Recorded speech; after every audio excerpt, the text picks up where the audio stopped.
o'clock in the morning. Say, yeah?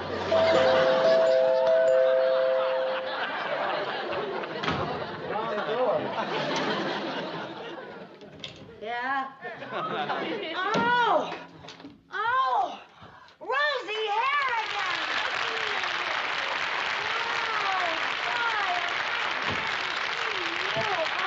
I'm so glad to see you. Oh, what a surprise! Surprise? Didn't you get my letter? No! Well, oh, did I wake you up? Well, I always try to take a little nap about 4 in the morning. 4 in the morning? I completely forgot the change of time. That's all right. Darling, I just flew in from Paris where it's 1 o'clock in the afternoon.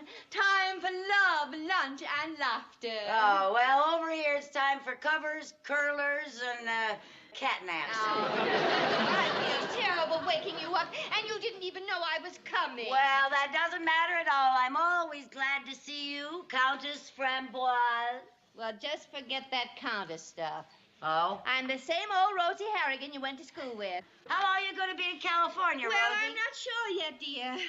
Well, no matter how long it is, you're going to stay right here. Oh, no, Lucy, I couldn't do that, especially if you're not prepared or anything. I'll put out a pot of coffee and I'll be prepared. Oh, no, dear, I couldn't do that. No, Really, I don't couldn't. argue with me or I'll tell all of your royal friends that you used to wear braces on your teeth. Oh, you would. Yes, I would. Well, I really didn't expect to stay, but if you insist. I insist. Where's your luggage?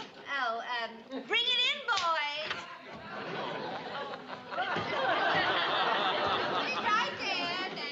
Thank you. Oh, boy, same old Rosie. I remember the last time you flew over, the plane was so loaded with your luggage that nobody could see the movie. That's not true. And you had one suitcase just full of keys for the other suitcase. Oh, that's not true either. Will that be all, ma'am? Yes, please. Un moment, s'il vous plaît. Do you have any money? I'm flat broke. Venez, s'il vous plaît, venez. Here you are, help yourself. Oh, thank you. Oh, what charming change. Yes, well, now, here we are. C'est pour vous, et c'est pour vous, et merci bien. Au revoir. Thank you very much. Au revoir. Good night. Good night. Thank you, darling. That's all right. Come on over here and tell me about all the places you've been since I saw you last. Oh, just the usual thing, you know. The French Riviera, Madrid, Rome, Paris, London, Brooklyn. Yeah, to see my mother. Oh, your mother's in Brooklyn. Yes. So what about you? Tell me all about the famous stars you've met in Hollywood. Well, so far I've met Lassie's hairdresser and the man who used to dry off Lloyd Bridges and Liberace's dentist. They're all very interesting Yes, they people. sound very interesting. Well, we'll have fun together just as soon as I finish my business. Oh, are you over here on business? Oh, didn't I tell you, darling? My darling departed husband has left me something beside a title. He left me oil well. How wonderful! You're an oil tycoon. Well, you'll be in with the Rockefellers and the Vanderbilts. No, dear, I'll be in with the Longdons and the Arcaros. Yes. Oh, are they in oil? No, they're in saddles. Oil well is a racehorse. Oh, a racehorse. Yes. Well, horses are nicer anyway. You can't pet an oil well. But I hope he'll be as profitable as an oil well. They say he's won a few races. Oh, really? Mhm. Do I get to see him? Oh, yes. Oh, I have a marvelous picture of him. Wait a minute here. Oh, What? here's your letter. My letter? Yeah, the letter I forgot. Oh, well, it's a good thing you forgot. You also forgot the stamp. No, I didn't forget. I told you I was broke. Oh, the same old Rosie. You don't even have a stamp. Where everybody is. Oh, look. Isn't he beautiful? Oh, how dear. Oh, I can't wait to see Oil Well. Oh, hello there. Hello, darling. Hello there.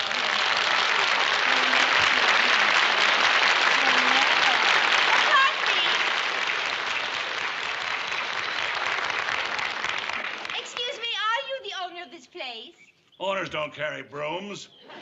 I'm a trainer. Oh, in that case, would you kindly announce to the owner that the Countess Henri Gaston Armand Jean-Louis Philippe Framboise de Cul-de-Sac has arrived? Okay. Hey, boss. There's a dame here to see you.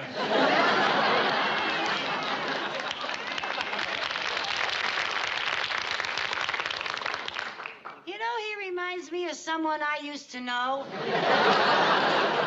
Really? Oh, yes, monsieur. I'm Mr. Morton. You Hi, wanted to see me? Yes, I'm the Countess Framboise, and may I present my friend, Mrs. Carmichael? How do you do? Well, Countess, I'm glad you arrived. Your bill is long overdue. My bill? That's right, for Orwell's board and feed. $937.14. Well, I'll pay you from the winnings from Oilwell's next race. Next race. Lady, we have to use a truck to get your horse out to the pasture. What? Didn't Oilwell used to race? Oh, that was a long time ago. The last time that nag won a race, they paid off in Confederate money. Oh, here's Oilwell. Oh, Countess, look at him. Oh, there he is. Oh, isn't he beautiful? Oh, my very own horse. The last of my husband's gifts to me. He even has his beautiful brown eyes. Oh, Look, lady, if you want the horse, pay the bill. Or I'll have to take him out and get my money back by selling him to a glue factory. I'll be in my office. A glue factory? Oh, Rosie, we can't let him do that. He's so beautiful. Yes, but what else can I do? I'm flat broke. Rosie, I've got some money. Oh, no, Lucy, I couldn't let you do that. Oh, yes, you can. Now, we got to get him out of here. We'll take him someplace else. Yes, but we just run up another bill at another stable. Well, unless we didn't take him to a stable at all. Well, where else can you keep a horse? My apartment. Your apartment? Shh. The lease says I can't have dogs. Doesn't say anything about horses.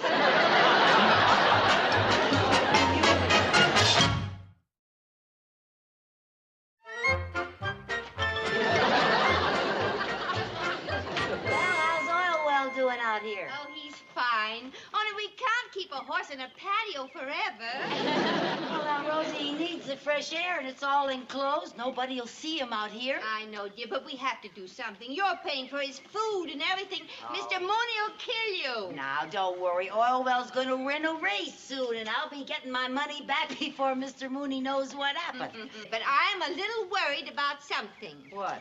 Well, you notice he doesn't frisk around like a horse does. You know, he might be sick. Well, you can't expect him to gallop around on this patio.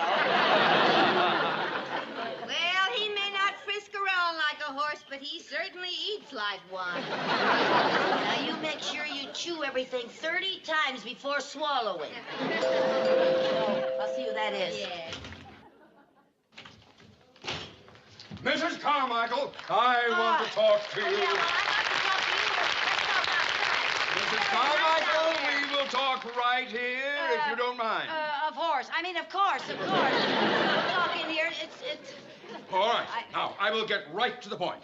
Mrs. Carmichael, your checking account has become so bizarre, so filled with ridiculous items, it's almost useless to keep track of it. Around the bank, your account is known as Mooney's Millstone. I'm sorry. In the past, I have seen some weird things listed in your account, but 2 checks came in today that set a new high for incredibility, even for you.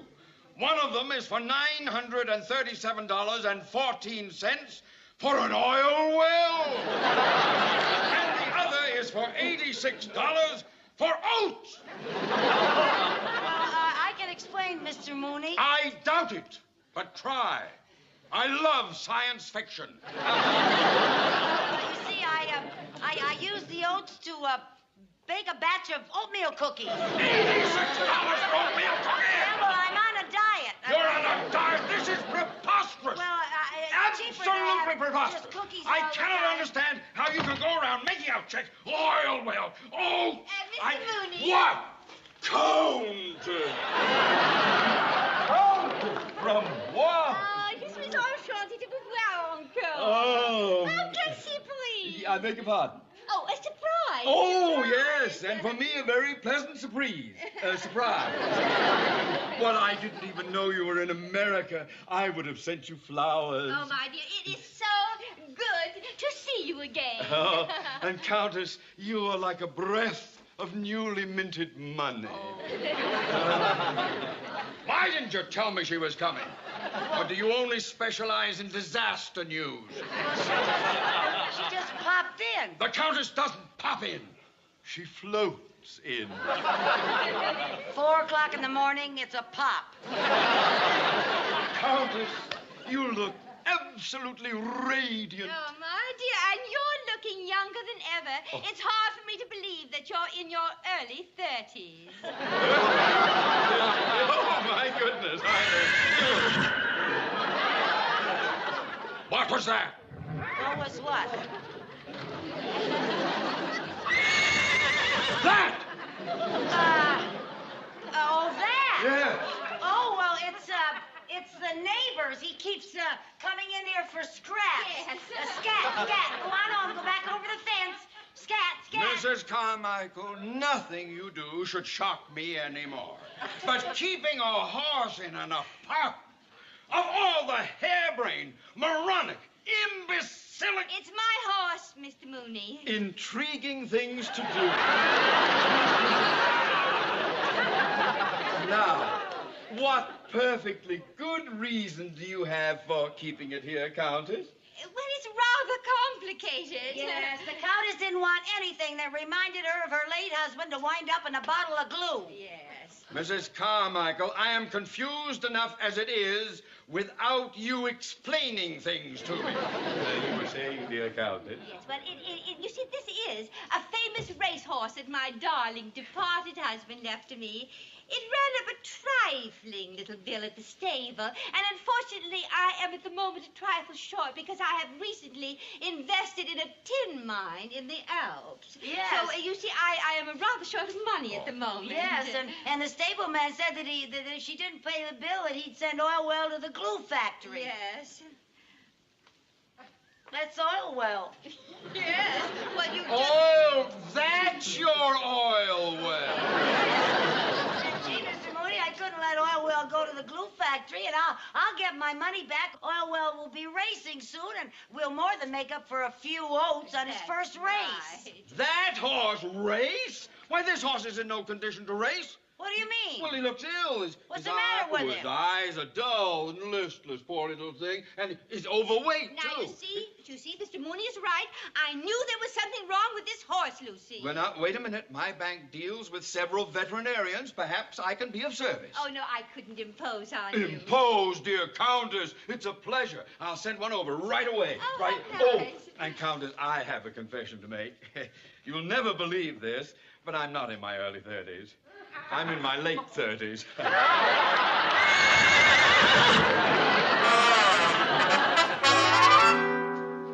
dear, I wonder what's the matter with that darling horse. I don't know. We'll find out when the doctor gets here. Yes.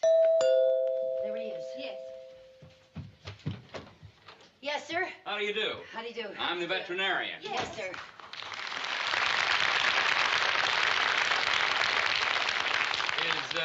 Is this where the patient is? Yes, out on the patio. Well, I've been a horse doctor for 22 years. This is the first time I ever made a house call. Right this way. All righty. Oh, you two wait here. I always like to be alone with my patients. Oh?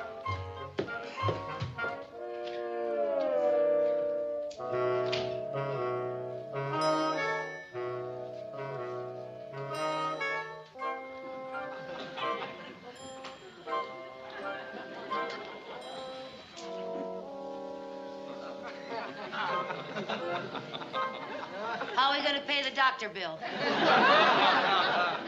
I don't know, but if Oilwell is as old as they say he is, he'll be the first horse to come under Medicare.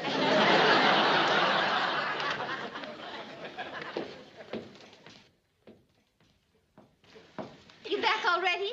Well, that horse's problem doesn't take long to diagnose. Oh, what's wrong with him? Him is pregnant. Pregnant?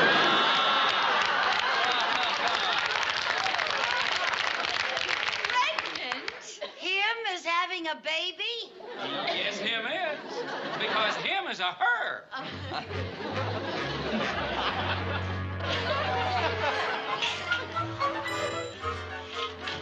Well, how's Orwell feeling? Well, she's awfully restless. Yeah, these older mothers need lots of attention. As soon as I finish here, I'll go out and rub her tummy for her. Yes, well, I already did, and the baby kicked my wristwatch off.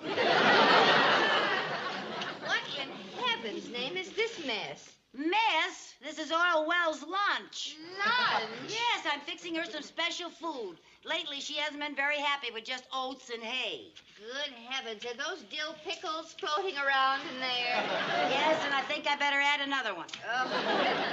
And I almost forgot the strawberries. That's really silly, Lucy. It is not. When I was going to have a baby, I wanted all sorts of weird things to eat. You know, that's right. When my sister was expecting, she always wanted chocolate ice cream with mustard. Yeah. But I always wanted chocolate ice cream with sardines. As a matter of fact, I think I'll put some sardines in here. Oh, you gotta be kidding. No, now this would be very good for her. You know, the cod liver oil and everything that's in here. I can't look. Well, it may look funny to you, but to Oilwell, it'll look like filet mignon. Get it? Hey, buddy, dearie. I don't know, Lucy. Maybe we should take Oilwell someplace where they know about horses. Do they have maternity hospitals for horses? I don't know, and if they did, we couldn't afford it. Besides, she wants to stay right here with her loved ones, us. I don't want to take care of her. I've had a baby. I've been a mother, you know. I have already started her layette. Her layette? Yeah, look. Oh, darling, how sweet. How darling, how sweet. And diapers. Well, at least do it right. What do you mean, do it right? What are you doing? Rosie, what are you doing? Never mind here. You have to have room for the tail. Oh, I forgot all about the tail.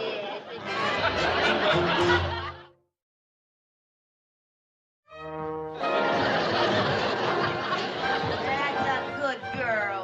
That's a good girl. Lucy, look. I finished your feed bag. Oh, Isn't it, darling? just beautiful. Did she take all her calcium Yeah. tablets? All 50 of them. And she drank all her water? Yep, 5 gallons of it today. Fine. Her's a good girl. Come on now, round one more time, and then you can rest. Here we are. There you are. Now you can stop. Yes. And I think that you should sit down in that chair and rest a little while. And get the weight off your feet. I really do. Come on, see the nice chair I bought for you? See it? Won't you sit down and rest? Go get that, will you, honey? Yes? Oh, yes. Just a moment, please. It's for you, honey. Oh, well, hold on, Doyle, will you? I will. Come on, baby. You stay right here. Come here, sweetheart. Stay. Hello? Whoa, whoa. Oh, yes, this is Mrs. Carmichael. Oh, hello, Mrs. Goldapper. Yeah, I know I live in the apartment above you. Oh, what clomping on the floor? Oh, that clomping on the floor. Well, you see, I'm taking tap dancing lessons. Yeah, I want to be a hoofer. Well, you don't have to get nasty about it. All right, Mrs. Goldapper. We'll have to make Oilwell walk a little quieter. Well, it's going to be awfully hard to make an expectant mother walk on her tippy toes. Gee, she sure looks perky today, doesn't she? Yeah, I love the blanket. Yeah, so do I. Uh-huh. Rosie, can a horse that's had a baby run in a race? Sure, a horse once ran in the Kentucky Derby while she was expecting. Really? What happened? Well, she had her baby while coming down the back stretch. She won the race, and the baby came in second. You gotta be kidding. Yeah. Oh, the story.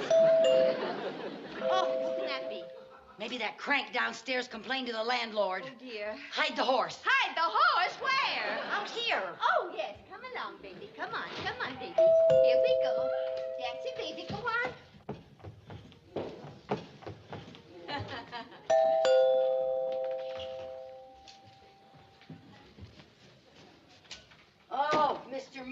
thank goodness it's you. Wait till you see what I have. I had to go all over town to find it. What? What is it? What is it? It's a present. For Oil Well.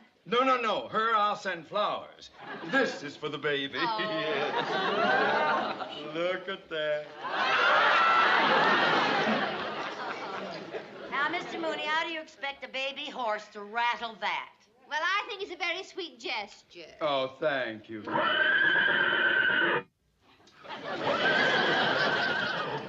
better go see what Oil Well wants of me. Countess, I have some good news for you. Oh, good. I have been looking into Oil Well's breeding, and she comes of a very good blood strain. Oh. I'm convinced that any foal of hers would be a worthwhile investment, and so I am going to buy her baby. Oh, great. For how much?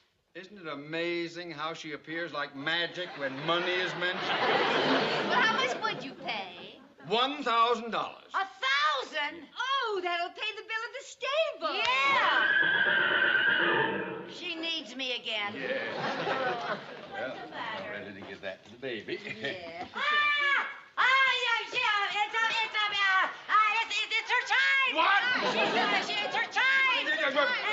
Pack her bag. I'll go get a cab. A cab. She's having it right here. Here. Yes, she's having it. Oh. Yes, get the blanket. Blanket. Get the blanket. Get the Blanket. pillow. Oh, Get the oh, boil some oh. water. Not in there. What? In the bedroom, for heaven's sake. Oh, better. Yeah. He needs that. Why don't you boil some water? Oh, no, I'll call the bed. All right, I'll Come on, boil darling, the you water. boil the water. Here. Oh, good heavens. I thought something was different I about did her too, today. Chief. The I hate's just so had a funny. feeling. You know, you might get the doctor if you take that off the hook. Here are the blankets. Here are the blankets. And the pillows. Okay. I better go out and buy Dr. Spock's baby book. Right here, Mr. Mooney. It's your baby now. Well, Doctor, come right over. It's Oil Well's time. I'm going to be a daddy. Relax, Mr. Mooney. I can't relax. This is my first horse. Why do they always make me boil water? Oh, I don't know, but they always do. What are you doing? I'm knitting. With steel wool? I sort of thought I'd knit the baby a pair of horseshoes. What a sweet idea. I think That's so, too. nice. The baby should be here any minute. Oh, dear. Keep your eyes open for a gigantic storm. I will. Boil some water. And hurry. Some more. Rosie, yes! Wait. Bring the baby oil. Oh, yes, the baby oil. Here I come, the baby oil. Baby Here, oil. boil some water. Boil some more, yeah. Oh, I hope it's a boy. I've always wanted a boy. Climb up on my knees, sonny boy. Oh, you're only 3, sonny boy. Oh, I don't care what it is, just so long as it's healthy and has 4 legs.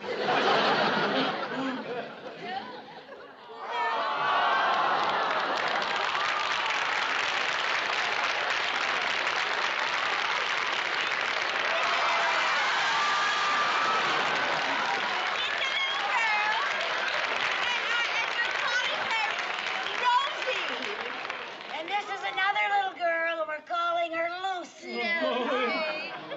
I had twins.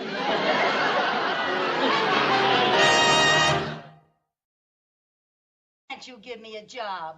Mrs. Carmichael, I know we are old friends, but working for a bank is a big responsibility. It calls for people who are dependable. Well, I was a private secretary for Mr. Miller. He's the president of the Pop Record Company. And just how long did that last? A whole week. And when his girl came back and he had to let me go, he had tears in his eyes.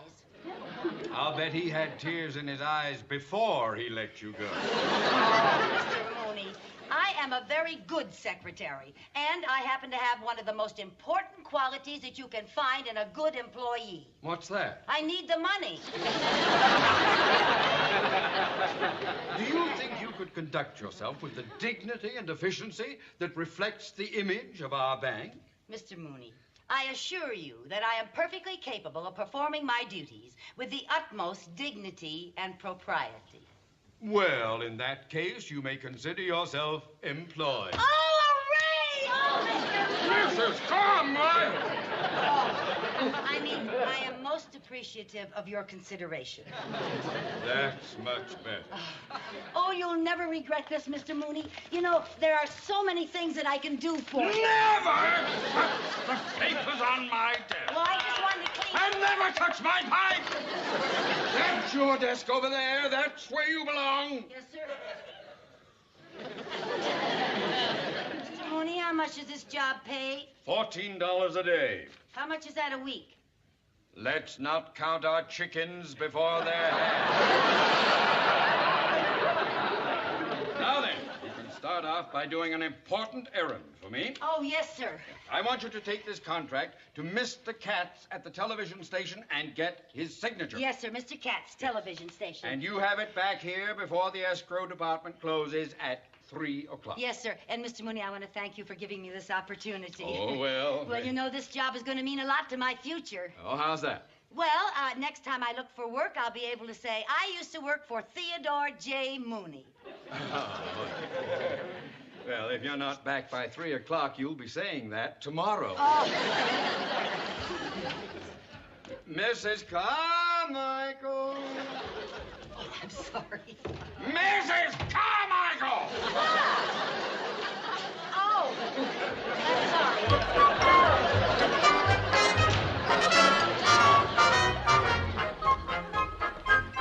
Tell me what floor Mr. Katz is on, please. Oh, third floor. Thank you. But he's not up there. Mr. Katz and his secretary are both out to lunch. Oh, well, do you know when they'll be back? No, but if you want to sit here and wait for him, I'll let you know when they come back. Thank you. You're welcome.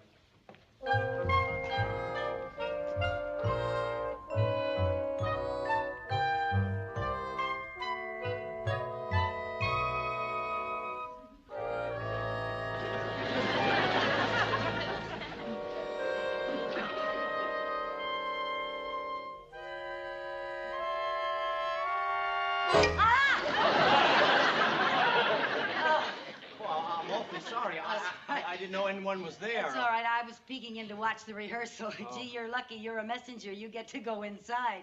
Messenger? Oh, no, I'm not a messenger. This is just a part I play in the show. Oh, you're an actor? Just starting out. It's only a small part.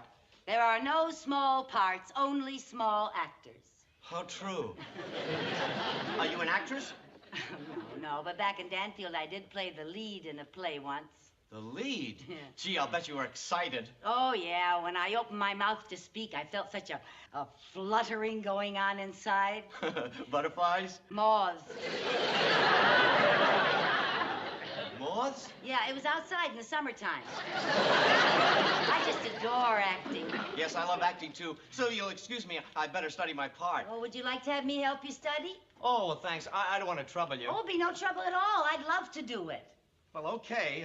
Let's see. Now, let's see. You be Danny Thomas. See? I'm going to be Danny Thomas. Yes, he's in the show, too. Let's see. Let's see. There's a knock on the door, and you say, come in, and so on and so on. Uh-huh. Okay? Yeah, go ahead. All right. Knock, knock, knock. Come in. Are you Danny Thomas? I said, are you Danny Excuse me. When I say, are you Danny Thomas, you say, that's right. Oh, I'm sorry. I guess I've been Mrs. Carmichael so long I forgot to answer. It doesn't matter what I call you. Oh, it doesn't? No, if the line, are you Danny Thomas, confuses you, I'll say... Well, it did a little bit, yeah. Well, I can help you with that. I'll just say, are you Mrs. Carmichael? Oh, I'd answer to that. Well, then the rest of the scene reads the same. Oh, fine. Go right Okay. ahead then. You All want right. to come in again? All right, I will. Okay, knock, knock, knock. Knock, knock, knock. Yeah, that's right. Knock, knock. Yes, come in. Are you Mrs. Carmichael? I have a telegram for you. No, that's my line. No, you see, here it is. When I say, are you Mrs. Carmichael, you say, that's right. Oh. And I say, I have a telegram for Oh, you. yes, I'm sorry. All right, well, try it again from my entrance. Yes, all right. Okay. Knock, knock, knock. Never mind that, will you, please? Let's see, are you Mrs. Carmichael? That's right. Sign right here, please. You forgot to say I have a telegram for you. You did? Yeah, see? Then I say thank you, and then you say sign right here, please. Now, you want to try it again? No. No, I want to go inside and study. Yeah, you better. You know something? Before you started to help me, I knew this whole thing by heart. Good luck.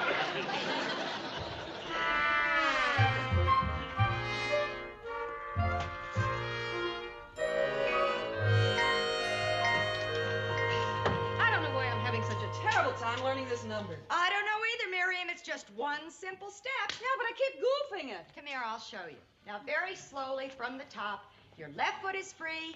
5, 6, 7, 8. Step, clap, clap, step, clap, clap. Left, right, hip, kick, right, left. Brrr, whack. Simple. Looks simple when you do it. Would you do it once more? Very slowly, we'll talk it through. Your left foot is free. 5, 6, 7, 8. Step, clap, clap, step, clap, clap. Left, right, hip, kick, 2, 3. Brrr, whack.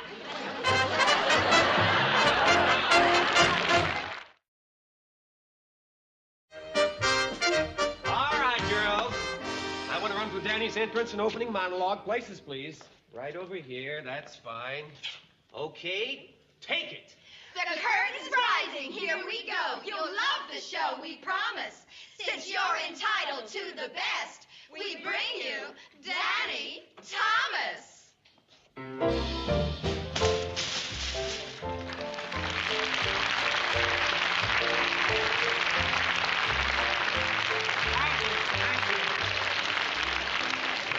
Anyway, then blah, blah, blah, blah, blah, and with a closing song. Marty, that's enough. Let's do the opening number. I want to hold off on that, Danny. Why? I put in a call for some more showgirls. Oh, yeah, we could use a few more. Look, while we're waiting, why don't we run through your dressing room scene? You know, where the messenger boy delivers the telegram. Oh, good. Yeah, we'll do that. All right, messenger boy. Yeah, come on.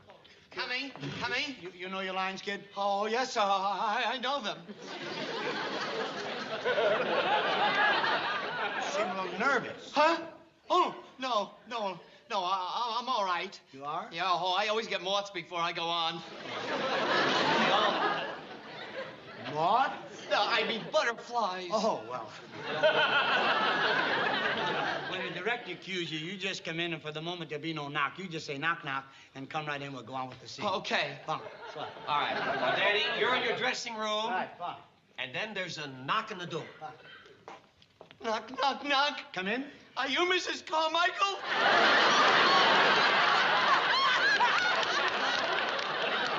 Am I who? Oh, no, I'm sorry. I got mixed up. Well, you just go out and we'll start Got all another over again. chance. Don't be nervous. Don't be. Mrs. Carmichael? All right, let's take it again, please. Knock, knock, knock. Come in. Are you Danny Thomas? That's right. I have a telegram for you. That's fine. May I have it? I forgot the telegram. Go and get it, will you? Where did you get this actor? He can't remember a line. He can't remember a prop. I'm sorry, Danny. It wasn't until after I hired him I found out this is his first job. His first job? Oh, no. Look, Danny, I'll replace it. You can't do that. Well, why not? I have a policy. I got a set rule. I never fire a person from his first job. It could ruin him for life. It could just absolutely destroy his future. But look, Danny, if the kid can't act... Please, I'll pull him through somehow. Just think, after he gets this first show under his belt and goes on to greater glory, you and I can be proud as we watch him go up that ladder. Oh, you got a good heart, Danny. That's somebody else's ladder, not mine. All right, come on. All right, messenger boy. Knock, knock, knock. Are you Danny Thomas? That's right. What's right? What's right? I mean, I have a Carmichael for you, Mr. Thomas. Wait. Will you relax? No, I'm sorry, Mr. Telegram. Hold it. Yes, thank you. Marty, could I handle this? Look, boy, this is your first job, and I want to help pull you through. Now, you just come right in and relax and rely upon me a little bit. I'll try to help you. Okay. Go ahead. Here we go. Ah, knock, knock. Come in. Oh, a West telegram. Well, that's very nice. Okay, I'll have it. Or you want me to sign right there? That's fine. Here you are, my boy. Here's $1 for you. Buy yourself a cigar. As a matter of fact, I happen to have a cigar right here. That'll be $1, please. Thank you very much.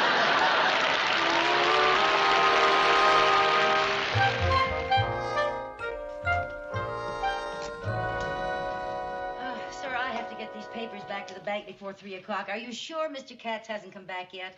Not yet, ma'am. Okay, thank you. You're welcome.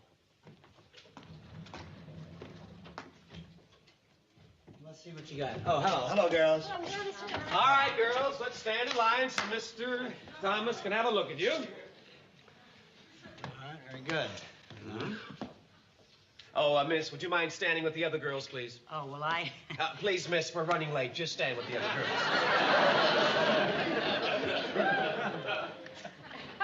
Come on, come on.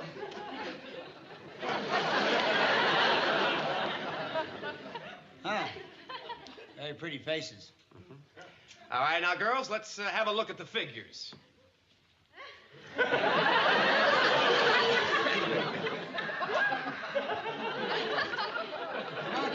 on, let's see the figure. Would you please let me see your figure?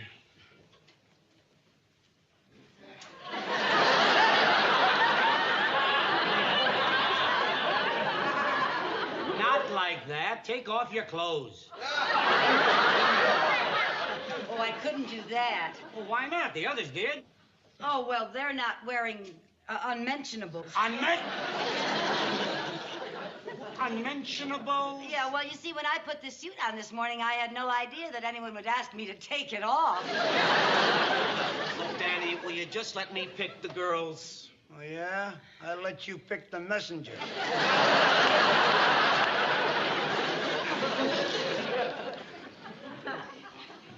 Certainly the right height. You do have red hair. Yeah, I do have red hair today. Do you girls dance? I can. Oh, Yes, you do it. Okay, Chief, how about these girls, huh? Yeah, they'll be fine. How about you, Red? Do you dance? Every chance I get. She shows in color her red hair will be an asset. Take her, too. You're the boss. All right, girls, report down the hall to wardrobe and get your costumes. Thank you. Let's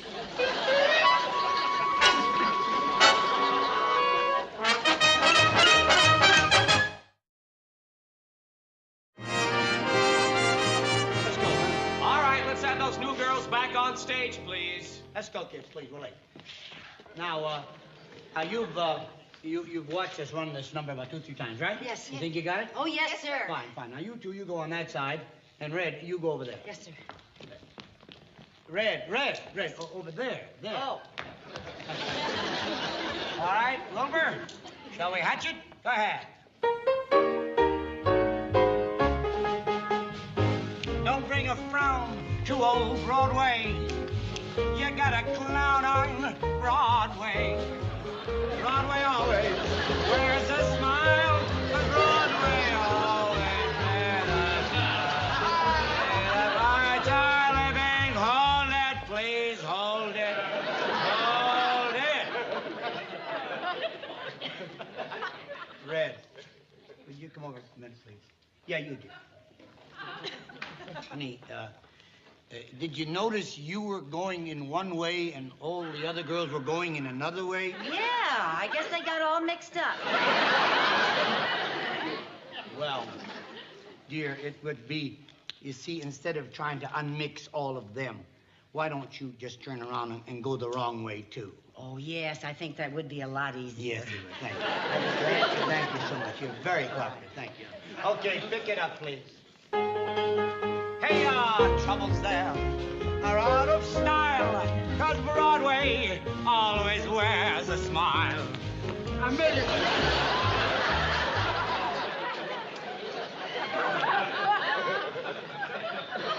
Look, Red, by the way, what's your name? Carmichael. Oh, Carmen.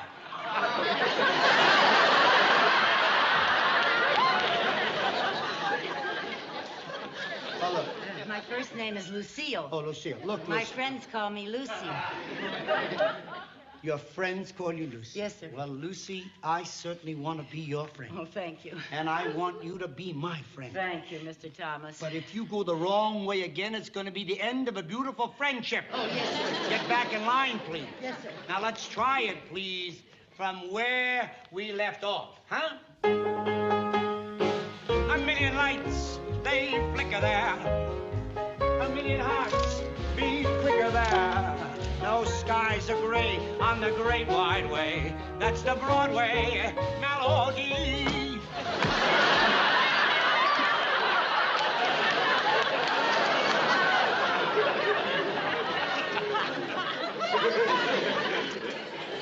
Lucy. Carmichael. Lucille, you better answer. I know it was you. Yes, sir. You come here, please. This really isn't very difficult. Now, do you suppose that you could raise your parasol without knocking my head off? Yes, sir. Thank you. Will you go back in line, please? Yes, sir. Thank you. Oh, I'm sorry. Never mind. Just get back in line. Yes, sir.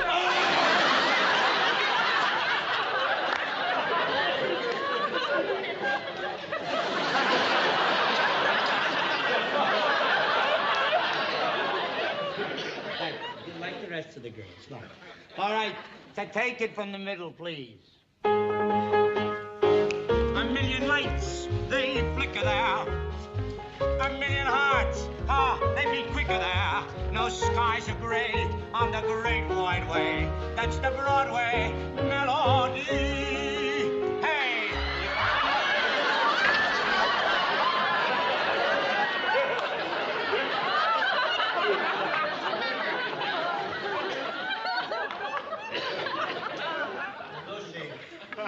Yes, sir.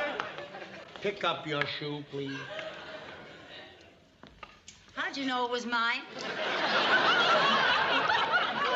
Just a shot in the dark. And it's getting darker in here all the time. Daddy, now look, the redhead is going to murder this number. Now, I better get rid of her. Yeah, I guess so. Oh, miss. Wait a minute. I picked her. You sure did. Okay, so we're even. I'll let her go. Lucy, got your shoe on? Would you come here, please? Yes, sir. I'd like to talk to you. You know, this show is going to be viewed by millions of people. Oh, I know. And it would be very embarrassing for you if you kicked your shoe off in front of all of those people. Oh, Mr. Thomas, you see, it's not my fault if they gave me shoes that are too big for my feet. Well, it's absolutely right. It certainly isn't your fault if they gave you shoes too big for your feet. And you know what I'm going to do about that? Get me smaller shoes? No, I'm going to get a girl with bigger feet. Oh, no, Mr. Thomas. Oh, dear, look, Mr. Thomas, please. I know, dear. Look, I want to give you a chance, and I've been trying, and I know you're trying hard to please. am. But you make so many mistakes. I can't understand. Did you make that many mistakes on the other shows you worked with? Oh, this is the first show I was ever in. This is my first job.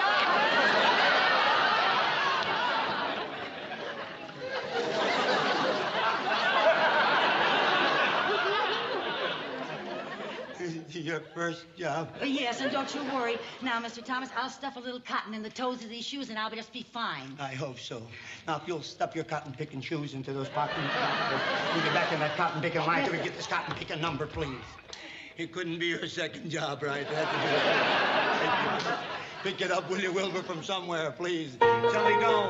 Hey, no skies are gray on a great wide way. That's the Broadway. It's the Broadway. It's the Broadway. I know.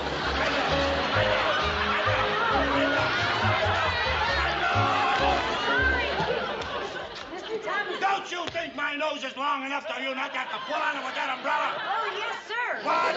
I mean, no, sir. I think your nose is plenty long. I'm sorry, sir. I'm sorry. Daddy. No. I've got a policy, and I'm going to stick with it. Lucy. Yes.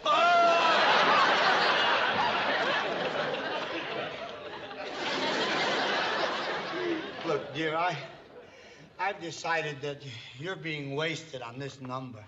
So I'm going to take you out. Oh, no, Mr. Thomas. Don't worry, wait a minute. Please, I'm Mr. not Thomas. letting you go from the show. Well, don't get excited. I'm going to save you for the finale.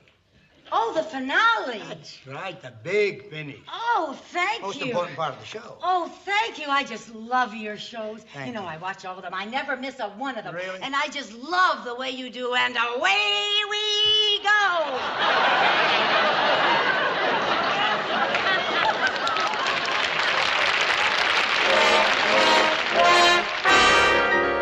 All right, everybody ready for the New York skyline number? Okay, fine. Places, girls. That looks good. That looks good. Where do I go? You go right up in the middle there. But wait a minute. You got to get your headdress first. Oh. Fellas, bring it out for her, please. Thank you.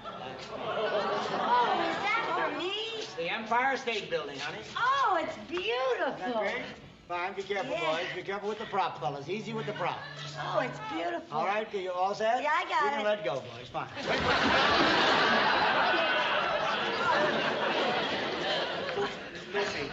Lucy, I don't think you can handle it. No, I'll be all right. I just didn't expect it to be this. You sure? You sure? No, Lucy, I'm fine. you're I'm all right. fine. Now hold your head straight. Hold your Yes. head absolutely straight. Stand Yes. absolutely still. Fine. That's good. Fine. That's good. Good. Lucy. You're supposed to be the Empire State Building, not the Leaning Tower of Pisa. Yes, I got it now. Fine? Yes. Wait, would you come around, please? Yes. Take your position. That's a good girl. Fine. No, over here. Right up the stairs. There you go. Nice. Go right. Be careful of the prop, will you, Lucy? Yes. All right. Yes, sir. Fine. All right. There. No, it's all right. She's going to be fine. Turn around here. Thank you. Thank you. Yeah. I'm fine now. Big smile. Big smile. Danny, I think we're making a mistake. Will you stop worrying? I picked her and I got to see it through. Now, go ahead. All right. Fine. Now, this is the finale. And pick it up, Wilbur, please. Don't bring a frown to old Broadway. You got a clown on... Hold it! Look, Danny, it won't work. It just won't work. She won't be able to handle that. Will you stop? Now, look, that's an expensive prop. It cost over $3,000.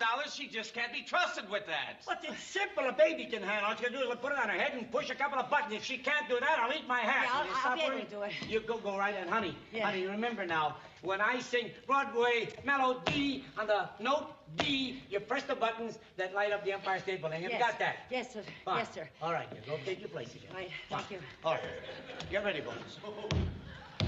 Mr. Thomas. Yeah. Could I ask a question? Yes, dear. Where are the buttons? Listen, on each side, where your hands are, the button's right there. Oh. Yeah? Fine? Oh, yeah. Okay. Oh, yeah. Here they are. What happened?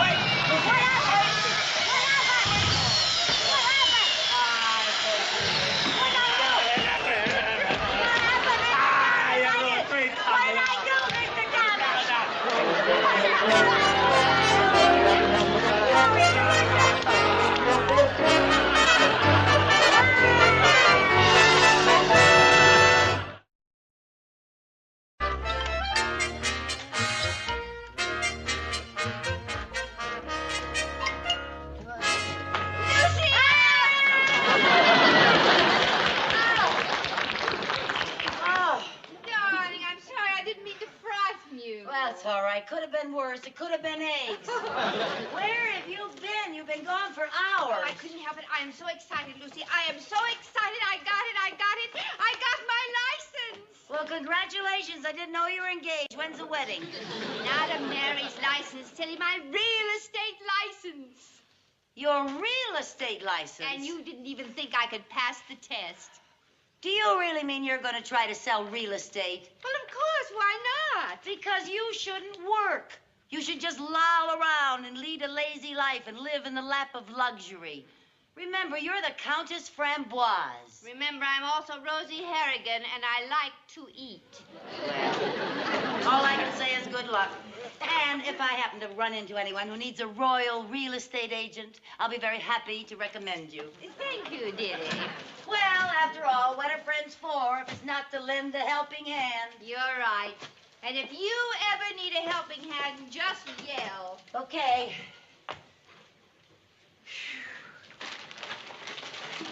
Ow, Rosie! Boy, you sure collect in a hurry. Oranges. Yes, the next time you buy these things, you ought to bring them home one at a time. I had trouble getting them home all Well, the way that's up nice. to the store.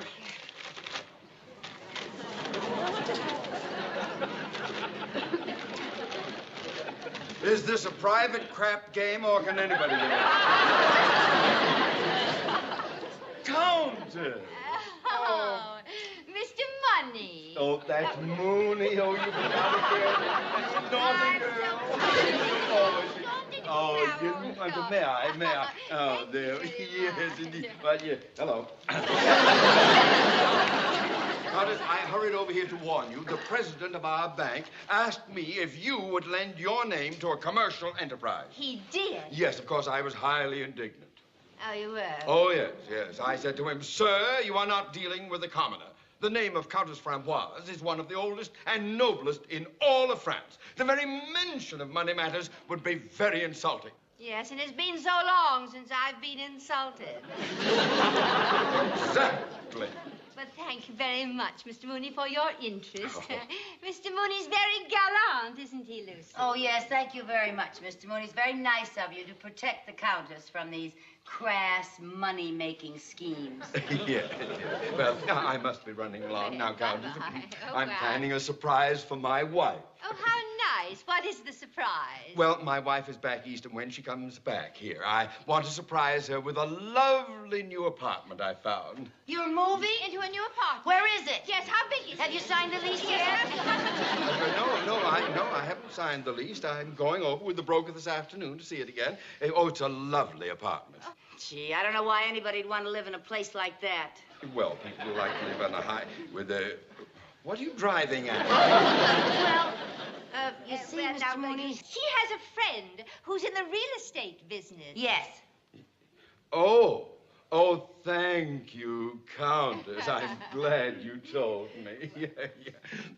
Mrs. Carmichael, any friend of yours is a friend of yours, and I don't intend to make them a friend of mine. I'll find my own apartment. Go on, Countess. Oh, it's been such a pleasure. I assure you. I miss you. Goodbye, Miss Carmichael.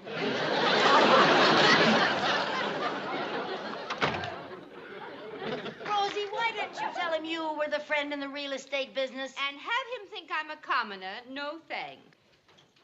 Well, Rosie, that settles it. You have just got to rent an apartment to Mr. Mooney. Oh, that's impossible. Well, now, Rosie, listen. Could you show him a beautiful apartment that's spacious, high up with a view, and that's in a new building? Well, yes, I have one like that, but what's the use? Well, now, don't give up. I'll think of some way to get him up there to see it. Oh, forget it. By the time you get him up there, you'll wind up old and gray. That's it!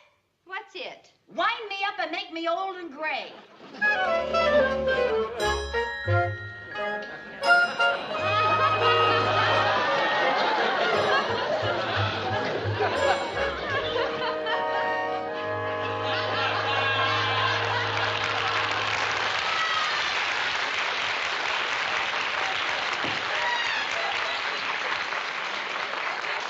Yes, 3 o'clock will be fine. It's a lovely apartment. I've already sold... 3 o'clock. I'll call you back. Yes? A young man, I'm looking for Theodore J. Mooney. Where'll I find him? You're talking to him. Oh, heaven. What can I do for you? Well, there's a little matter of $100,000 I'd like to discuss. Oh, well, that isn't a little matter. No, indeed. Oh, come in. May I help you? No bother. There's no need to be a Boy Scout. I may be 90, but I'm very well preserved.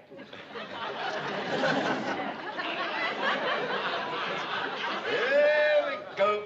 Watch it, Buster.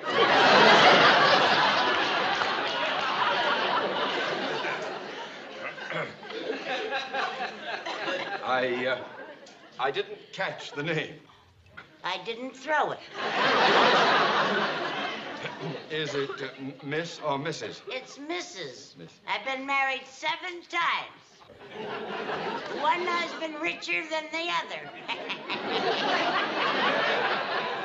And what is the name? Mrs. Huntington Thorndike Smithers Jones Hotchkiss. They were brothers Belford. How's that for a parlay? Now, about this $100,000. What about it? Well, you mentioned something about $100,000? I did? Yes. Oh, yes. Yes. You see, there's a whole bunch of us rich little old ladies that live in Cucamonga. And we belong to the same card club. Oh, a fun game, bridge. It's poker, honey. That's where the money comes from. Every week we feed that kitty. A $100,000 kitty? Yeah, it's a big cat now. Now then, would you like to invest it for us? Oh, indeed I would. Yes. Now, if you'll excuse me, I'll get a deposit slip. Not so fast, Sonny. You look honest and friendly enough to me, but we have to find out first if you cut the mustard with the other girl. Well, I'd be happy to meet the other members of your club whenever it's convenient. Yeah, well, it's convenient today at 3 o'clock in my apartment. Oh, well, I'm afraid I have a previous engagement at 3. Okay, I'll find another banker. But I'll break it. Sunset Apartments, 18B.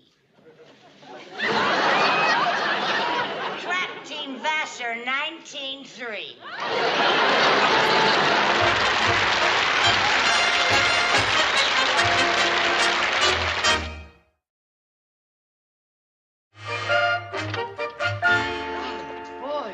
Made it. It's 5 minutes to 3. Oh, Rosie, this is a beautiful apartment. I told you it was. Now let me show you where things are before Mr. Mooney gets here. Okay. Now, over there, in that door right there. There he is. Oh, dear, I am so nervous. He's liable to blow his top. No, shh, don't worry. Don't worry now, Rosie. Well,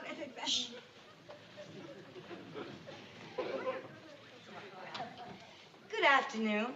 Good afternoon.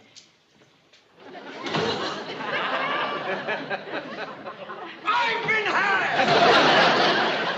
Little old lady from Cucamonga, indeed. I'm sorry, Mr. Mooney, but it was the only way I could get you up here. Get me up here for what? To show you this beautiful apartment. Mrs. Carmichael, you tricked me. Don't you think an apology is in order? All right, Mr. Mooney, I apologize. But I refuse to accept.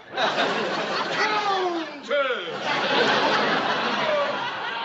Come! What are you doing here? What?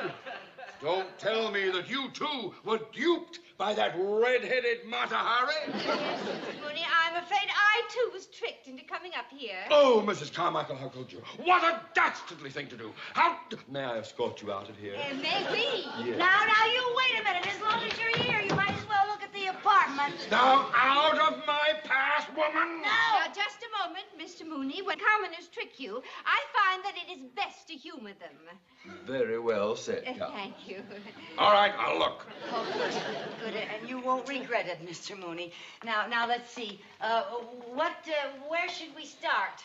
Well, what about the bedroom? Oh, yes, the bedroom, right here, Mr. Mooney. Oh, yes, I'd like to see that. Yeah. Oh, after you. Oh.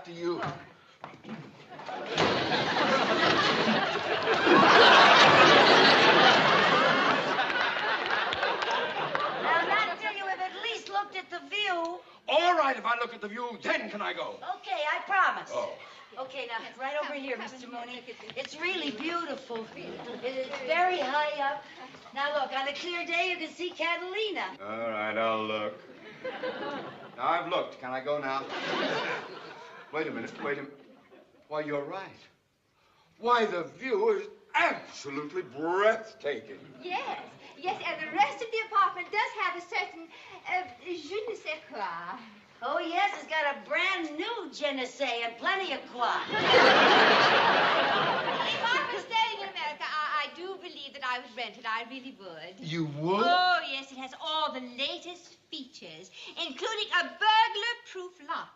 It locks the front door and the back door at the same time. Really? Show it to him, Lucy. Show him what? The burglar-proof lock. Oh, the burglar thing, yes. Oh, yes, I think it's, around here. It's, maybe, I guess it's this gadget. Now, there you are. It's locked. And it can only be opened with the key. Oh, that's very clever, very clever. How many bedrooms? One. Yes, only one. But let me show you something. Let me show you something very interesting. Over here, now, you just watch. I touch this little button. Oh. Very practical, very practical. And very soft. Oh, I love gadgets.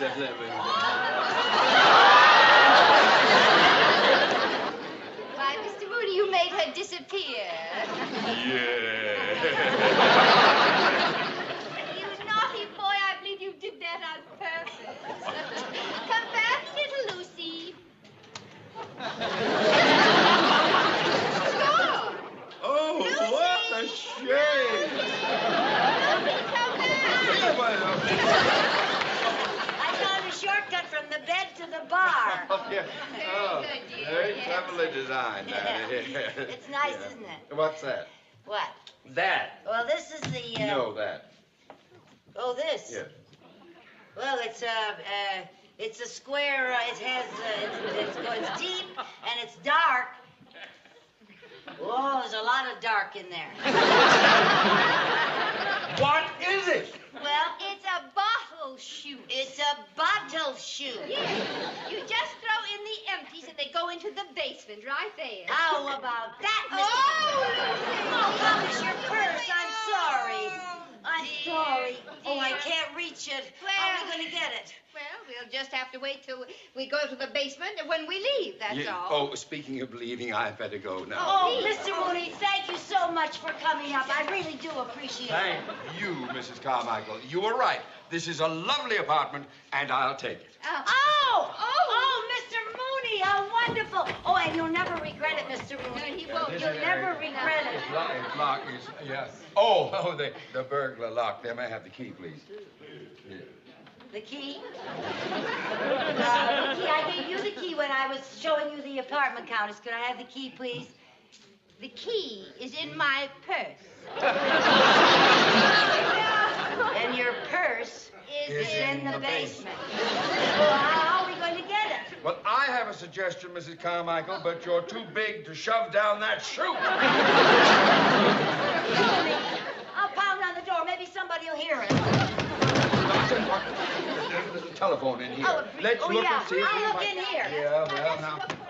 What I'm one sure over there's there? one under here. Aha! Here's one. Oh, I found the my. telephone. Here we are. Now, let's see.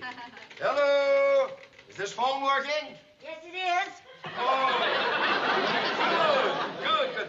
This is Mr. Mooney. I think you can help me. Well, my name is Carmichael, and I don't think I can.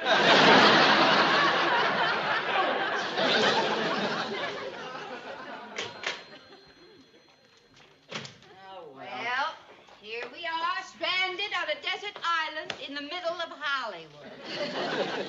Well, I know a way to get out of here. Don't jump! That's the hard way. Oh, I'm not going to jump. It's just that I noticed that there's a ledge out here that leads to the next apartment. If I can get over there, I can go downstairs and get help. Oh, no, Lucy, that's much too dangerous. Yes, that's much too dangerous for a woman. Yes, indeed. Oh, well.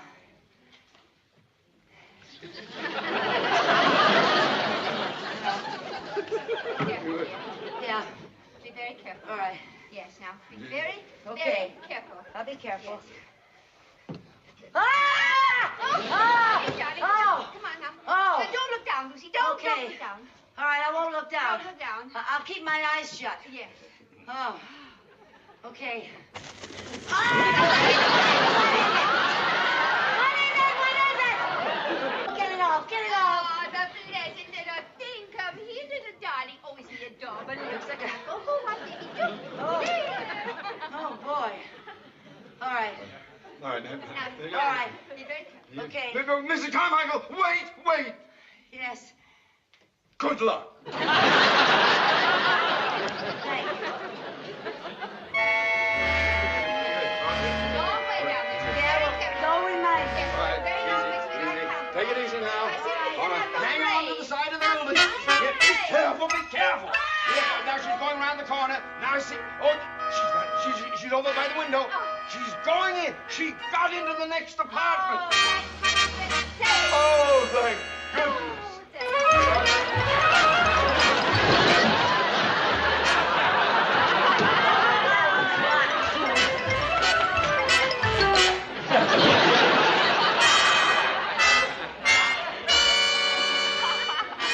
Same apartment, huh?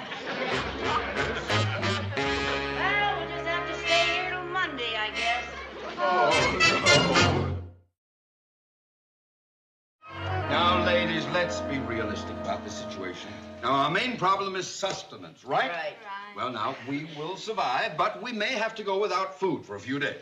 So, I suggest that we forget completely about food. Agreed? Agreed, yes. Agreed. Agreed. Good. Except for one thing. What's that? I'm still hungry. Mrs. Carmichael, we are not going to talk about food. We are not even going to think about food. And don't you complain, because after all, it's your fault that we're in this pickle. A pickle. A dill pickle with corned beef on rye. Oh, yes, and pie on a pie. And strawberry and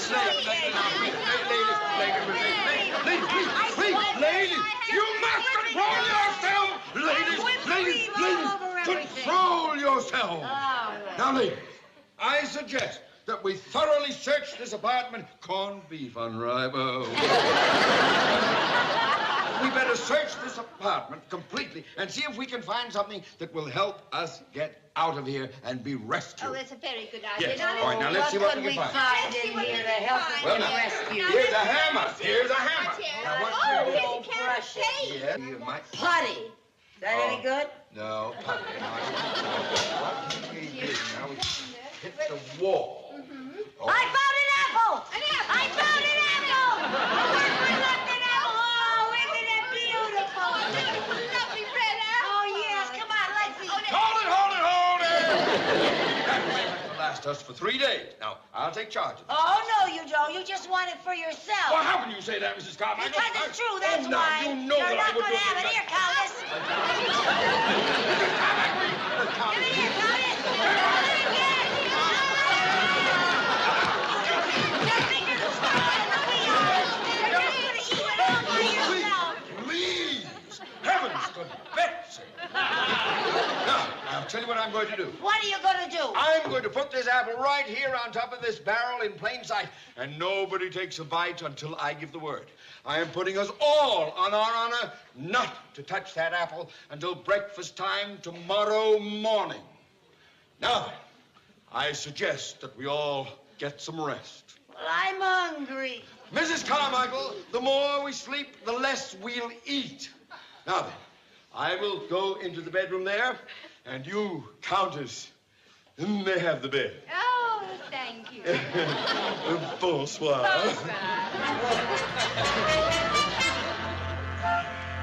the matter, Lucy? Well, I can't sleep. All I can think about is that apple over there. Well, we can't touch that apple until breakfast. We gave our word.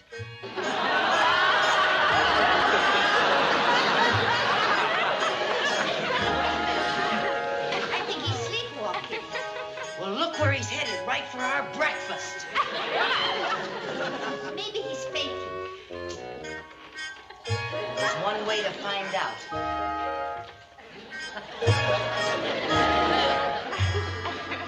Putty.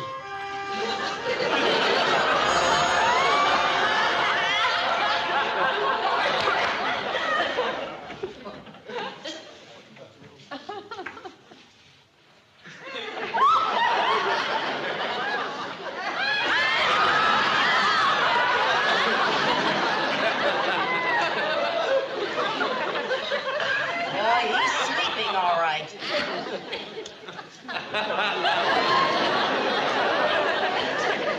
I really think he's enjoying it. How about that?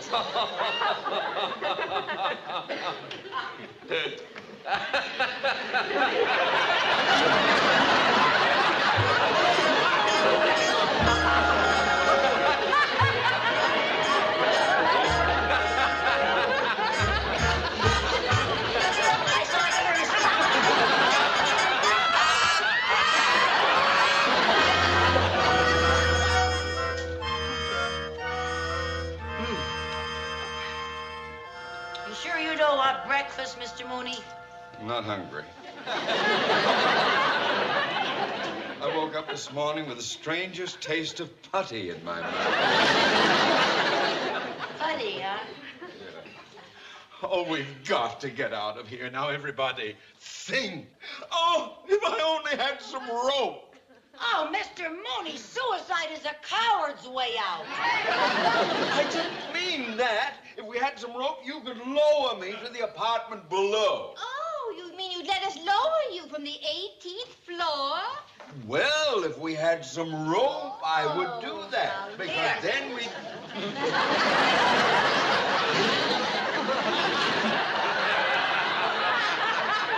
Why didn't I keep my big mouth shut? You're a very brave man, Mr. Mooney. I'm not so brave.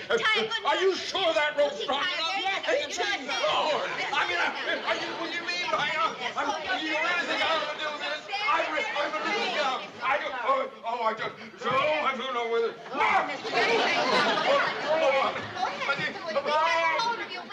You won't let go now. You won't. Oh, Laura, easy. Go down, easy. Oh, come on down, Laura. That's too far. Hold it. Perfect. Hold it. What's going on in here? Well, we've been showing the apartment. Oh, but I've already leased it to this gentleman. Oh, no!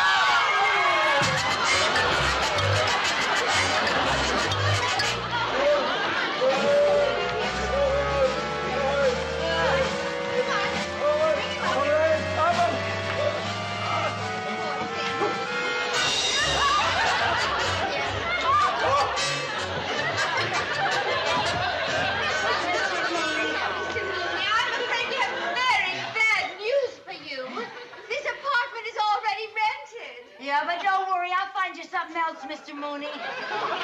First, you'll have to find me.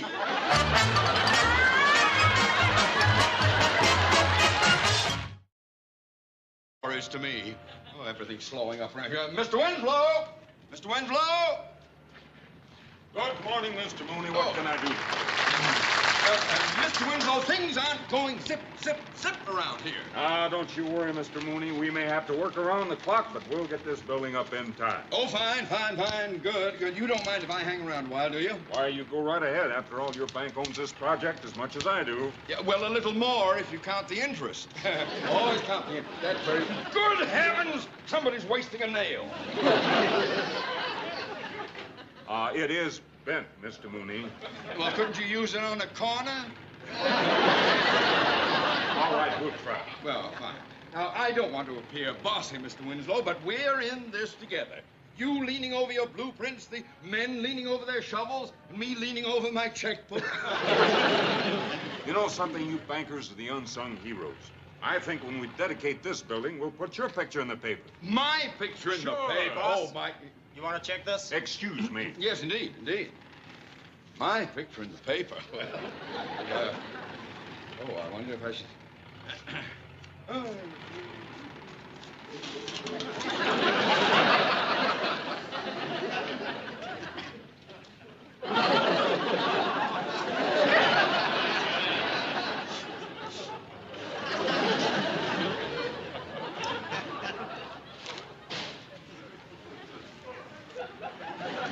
Mr. Mooney, you lost your job at the bank. What? I did not lose my job at the bank. I'm here because the bank's money is here. Well, if you're burying it, they'll catch you. Mrs. Carmichael, don't toy with me while I have a sharp shovel in my hand. Now, how did you find me? Well, I went to the bank, and they said they didn't know where you were and when you left or if you'd ever come back. That's the message I always leave for you. And my wife. Finally, the bank guard told me where you were. Why, that stool pigeon. All right, Mr. Carmichael, what is it that's so important that you had to come looking for me? Well, I received my monthly allowance check, and it seems that there was a little mistake made. My bank never makes mistakes. But, Mr. Mooney... Mrs. Carmichael, we have all the latest electronic equipment. We have electric adding machines, electric typewriters, and electric computers. It is impossible for us to make a mistake. Oh, well, in that case, then I'll keep the extra $50 you sent me. Oh, they must have blown a fuse. Whoops, watch yourself, little lady.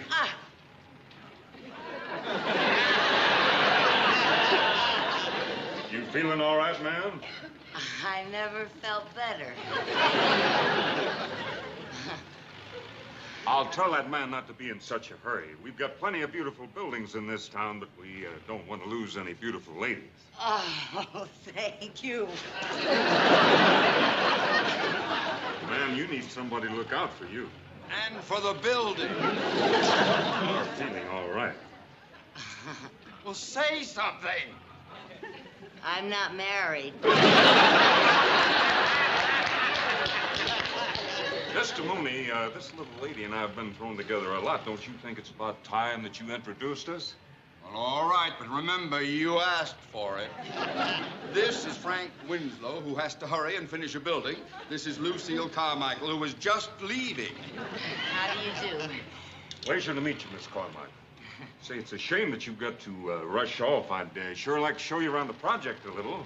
Oh, well, I just love big, tall, handsome projects. But I do happen to have a few minutes.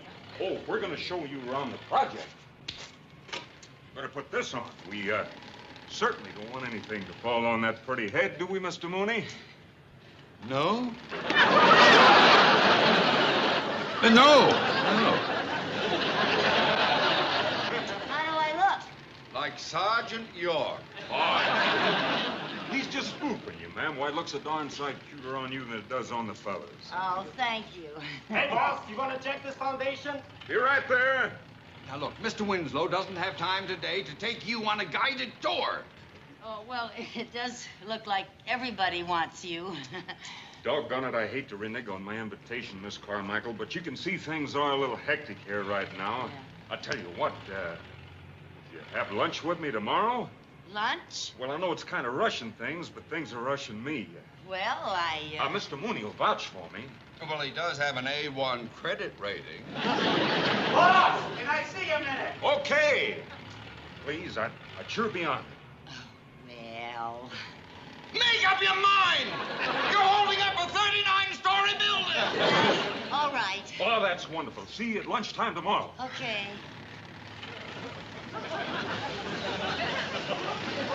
Gee, he's so rugged and tall. Yes, reminds me of my younger days. You look like that? No, my wife did. Gee, a luncheon date. I'm gonna need a new dress. Mr. Mooney, you know that $50 that I just gave back to you?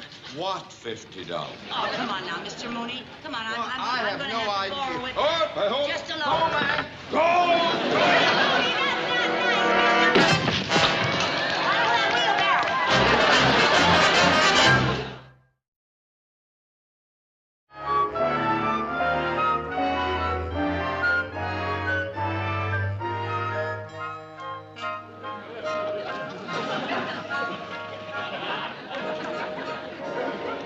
You certainly are a good sport.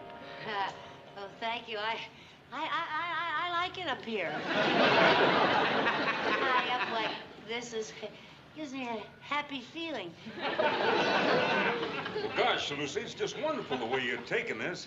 You know, I had reservations for lunch at a real swanky restaurant, and then my foreman didn't come to work this morning, and, well, I had to stay here. Oh, is your foreman sick? Oh, no. He got hired to do one of those cigarette commercials. Oh, a cigarette commercial. Oh, was he going to have a black eye, or is he going to get indigestion from eating his hat?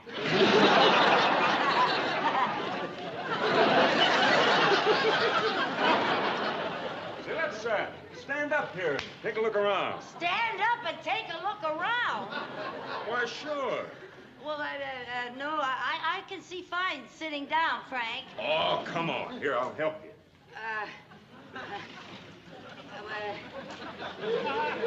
Yes, take it easy. Yeah. That's it, time. Slow and easy. Atta girl. Well, that's fine. Nothing to it, huh? No, I like it up here.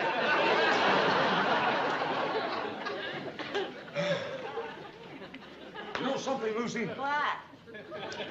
When this building is finished, this whole floor is going to be a penthouse restaurant. Oh? And just think, we're the first ones to eat here. Oh, goody. I always do ask for a table by the window, but this is the first time I ever got a table out the window.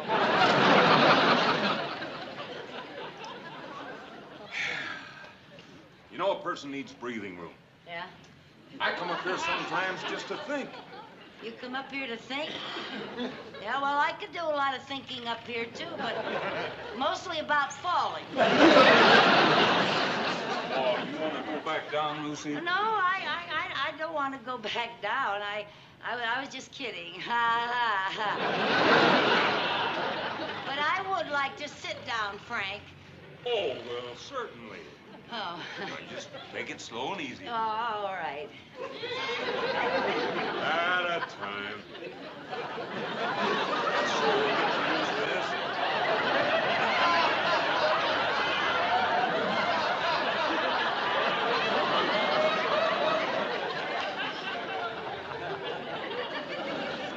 Why, we'll have you hopping around here like a grasshopper in no time.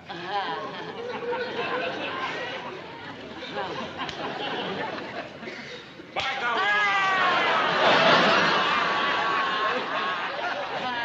What'd you forget, Frank? Well, I almost forgot. I got a present for you. You got me a present? Yeah. Well, what is it? Hey, Harry, where's that box? It's on the way up. Yeah, I was kind of hoping maybe you'd be paying us regular visits here. Up here? Yeah. So, I got something for you. Oh, how nice. There you are.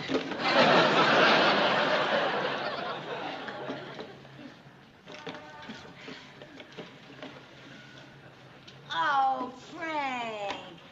Oh, it's beautiful. I had my riveter make it up special for you. Riveter made it? Oh, it's got my name on it and everything. I just love it, Frank. Oh, that's wonderful. Let's drink to that. Oh, you got champagne, too? Sure. Well. We'll drink to having our heads in the clouds. Having our heads in the clouds. That's nice. You know, it's just like having a picnic. But you don't have to worry about the ants. No, just the birds.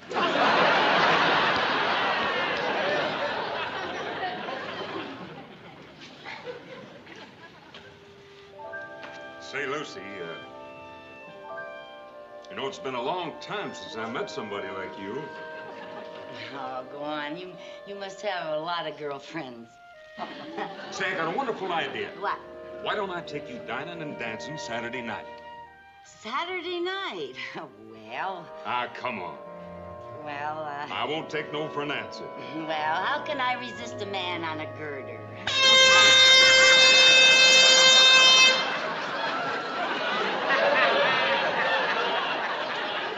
What was that? Well, that was the whistle. Lunch hour's over. Oh, you fellas don't go in for those little dinner bells, do you? Well, now, if we'd have had a little dinner bell, you wouldn't be in my arms right now. All right, you lovebirds, get off the perch. Lunch hour's over.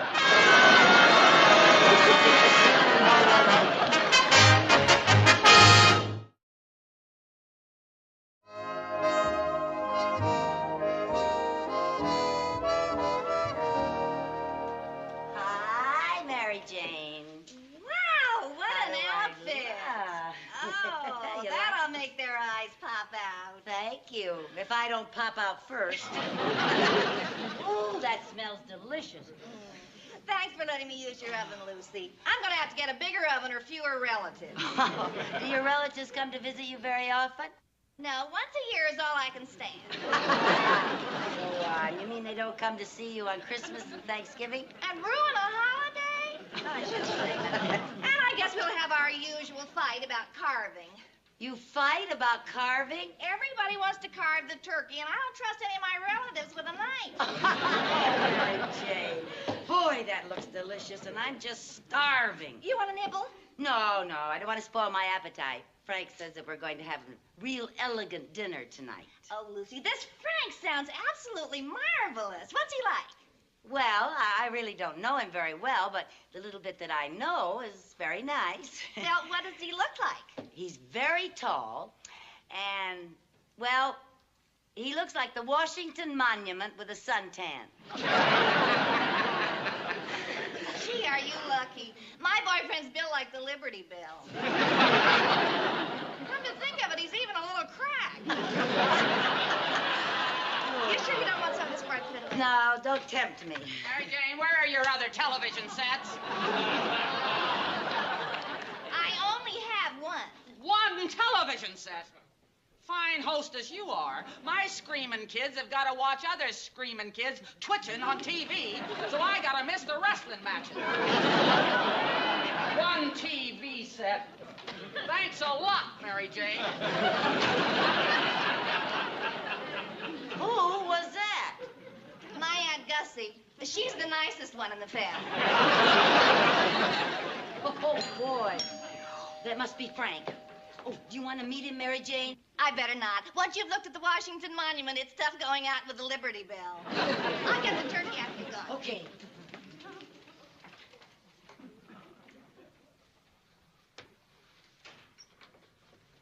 Hi, Frank. Come on in. Hi, Lucy.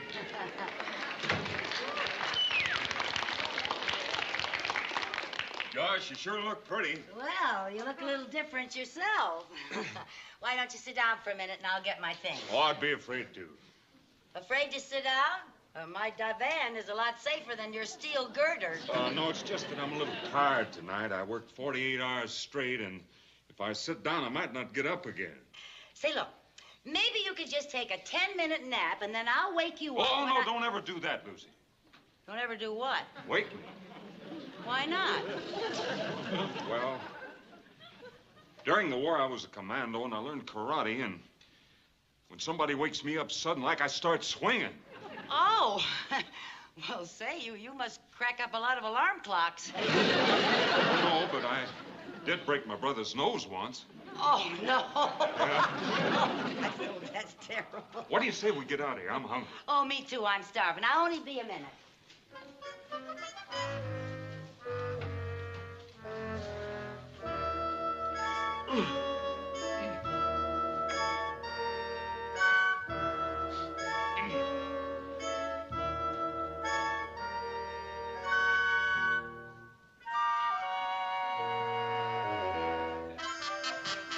Okay, Frank, I'm ready.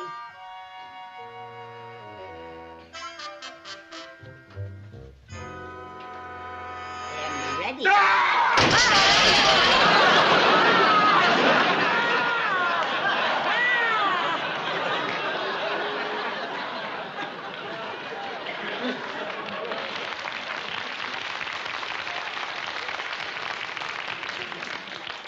Oh, gosh, I'm sorry, Lucy. Oh, was that karate? It was like I told you. That's what happens when somebody wakes me up. Well, gee, I didn't even know you were asleep. I'm awful sorry. I'll have it fixed. Don't worry Oh, about it. that's all right. That's all right. I kind of like it that way. I just hope I didn't scare you. No, I'm all right, but, you know, Frank, I'm worried about you. Now, look, you better rest a while. You just come on over here. Now, I insist. Well, I'll just sit down a minute. I won't go to sleep. All right. I think that makes a lot of sense. Now, I think it's a shame that you have to work so hard. Mr. Mooney's nothing but an old slave driver. 48 hours without sleep. What does he think you are, a machine? Person can't go 48 hours without sleep. You know what you ought to tell him, Frank? You just ought to walk up to him and you say, Miss Frank.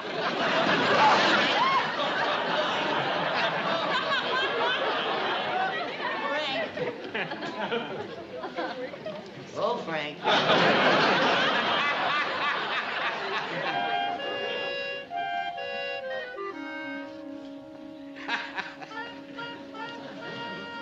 Frank, are you asleep?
turkey.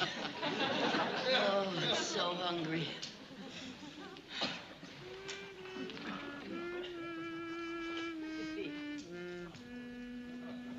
An apple.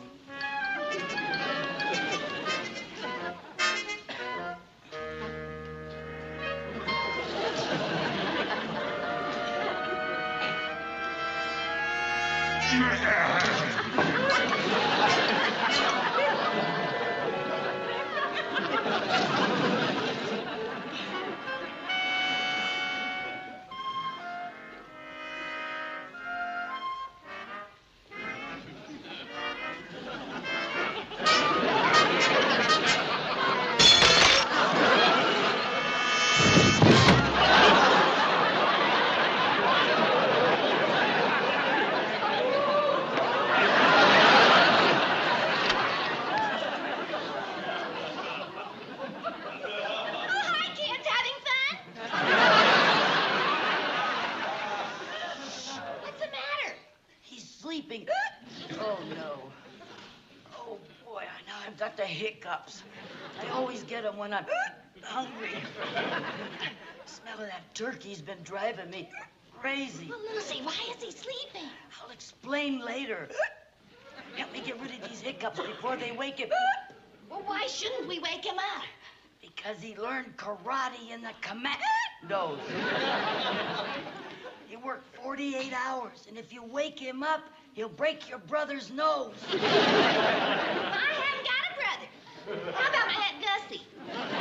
Please stop asking questions. Help me get rid of these hiccups. Oh, I know a cure. A paper bag on your head. Have you got a paper bag? Yeah, hurry up. By the refrigerator.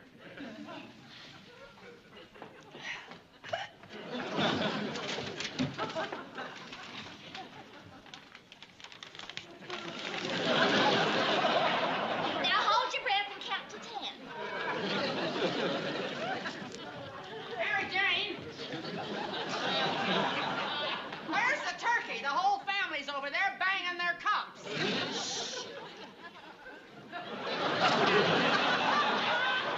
Who's that? That's my best friend, and be quiet or you'll cause trouble. A giant? A woman with a bag for a face? Your relative starving and I'm causing trouble? Please go back. I'll be there in a minute. Tell your best friend she's got termites.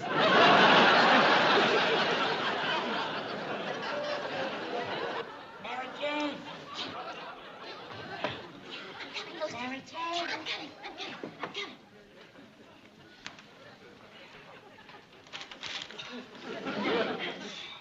My hiccups are gone. Paper bag worked, huh? No, your Aunt Gussie scared them out of me. Aunt Gussie just drives me crazy. Well, you're taking your turkey away. Want a little piece, Lucy? Yeah, sure would. Just give me a little bite. Just...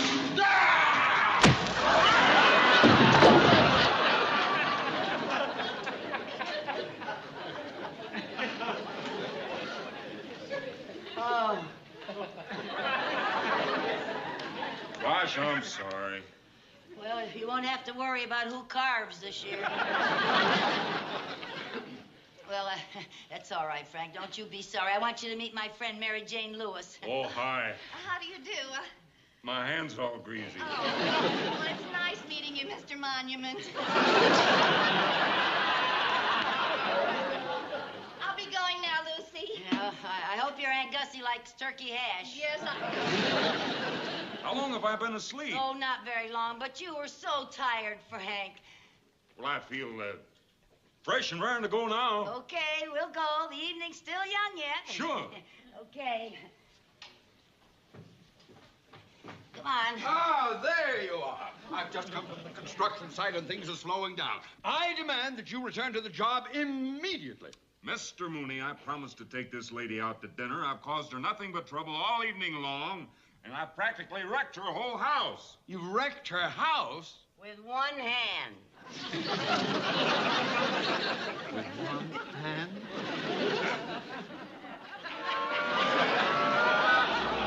Well, if you're going, why don't you get going? Use my credit card.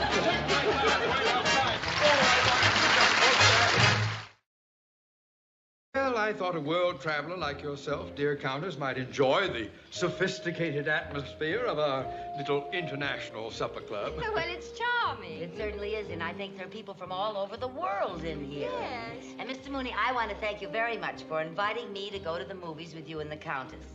I invited the Countess. I took you. Well, I enjoyed that movie very much. Listen, did you notice that the Countess figured out who the enemy agent was even before James Bond did?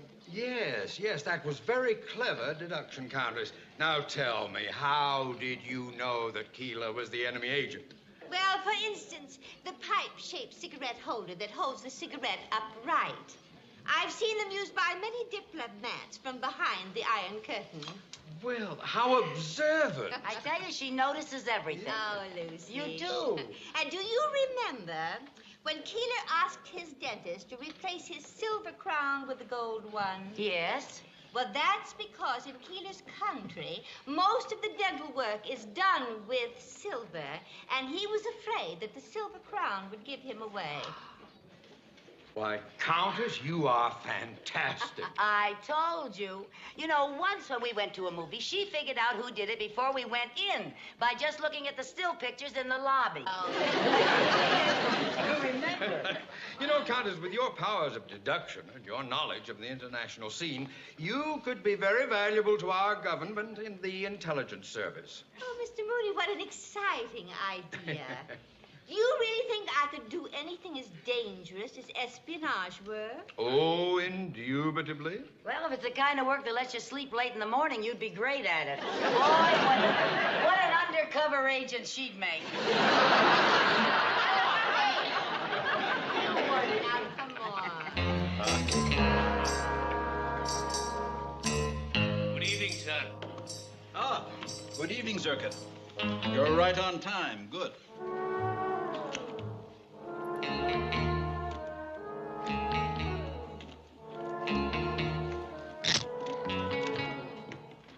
Tonight, we intercepted some more coded messages. They will have to be deciphered. Very good. I will go to work on them right away.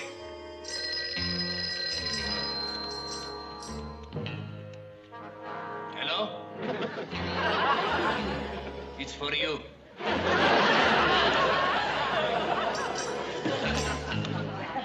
Hello. I'll be there immediately. Headquarters. Oh.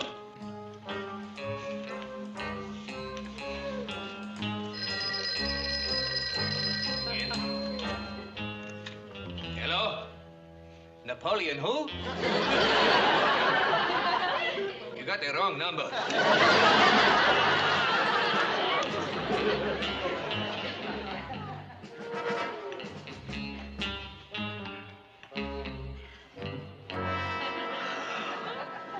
What's the matter, Miss Scott? Countess, just try to act like nothing's happened. What? Don't even look. But look. A spy. A spy? Yes. Yes, he's got a cigarette holder just like the enemy agent in the picture. He's wearing a trench coat. Doesn't that mean something? It means it's going to rain. He does look suspicious. You see? And Countess, there was another man with him who looked suspicious, too. He just went out. No. Yes. Now, you two ladies are still under the influence of that James Bond movie. I am not. I think he's a spy, and I'm going to find out. What are you going to do? I'm going to see if he has any silver dental work. Oh. Now, Mrs. Carmichael, you cannot go up to a perfect stranger, look in his mouth, and ask him if he has silver filling. All right, I'll make out like he's not a stranger. Mrs. Carmichael! Mrs. Carmichael!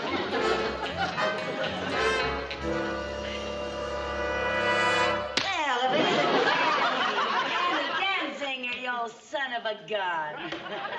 Please, what is the meaning of this? Oh, I'm so sorry. I thought you were Danny Danzinger. Danny who singer? Danzinger. Well, I can't get over the resemblance. Are you sure you're not Danny Danzinger? No, I am not. And even if I were, is there any reason for you to pound me on the back? Yeah, well, what do you care how hard I hit Danzinger if you're not Danzinger? Who are you? My name is Zurkin. Zurkin? Yes. And I am trying to work, so would you please go away? Well, of course, I wouldn't want to bother Zurkin while he's working. Well, at least let me apologize. Very well. I accept your apology. Thank you, and I'd like very much to explain. You see, I would never have intruded, but I really thought you were somebody else. I know you thought I was Danny somebody or other. Yeah, well, I'm glad you're not Danny somebody or other, because you're a lot more interesting. I just love the way you talk. Would you say something in your native language? Dojuska Kalanovich Toronto Rock. Oh, what does that mean? Get lost. Well, sir, before I go, could I ask you one thing? Yes. Have you ever been to Norway? Yes. Yeah, well, there's a very large city there, and I never know how to pronounce it. Is it Oslo or Oslo? Oslo.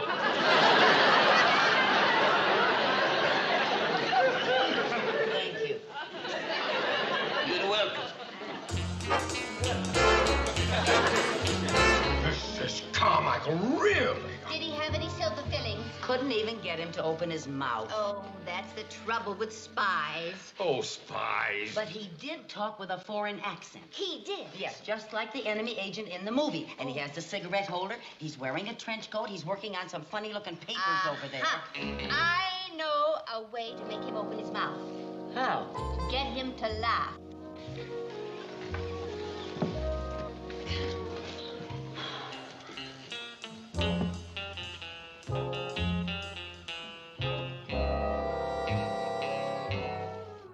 Lovely evening, Mr. Mooney. Oh, my pleasure, dear Countess. Oh, I seem to have lost one of my gloves. Oh, there it is. Do you mind fetching it for me, Why, please? of course, Countess, of course. There we are.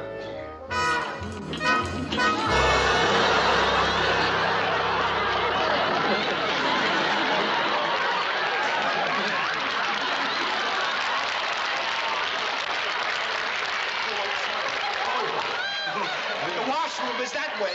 The wash... Oh, I'm sorry.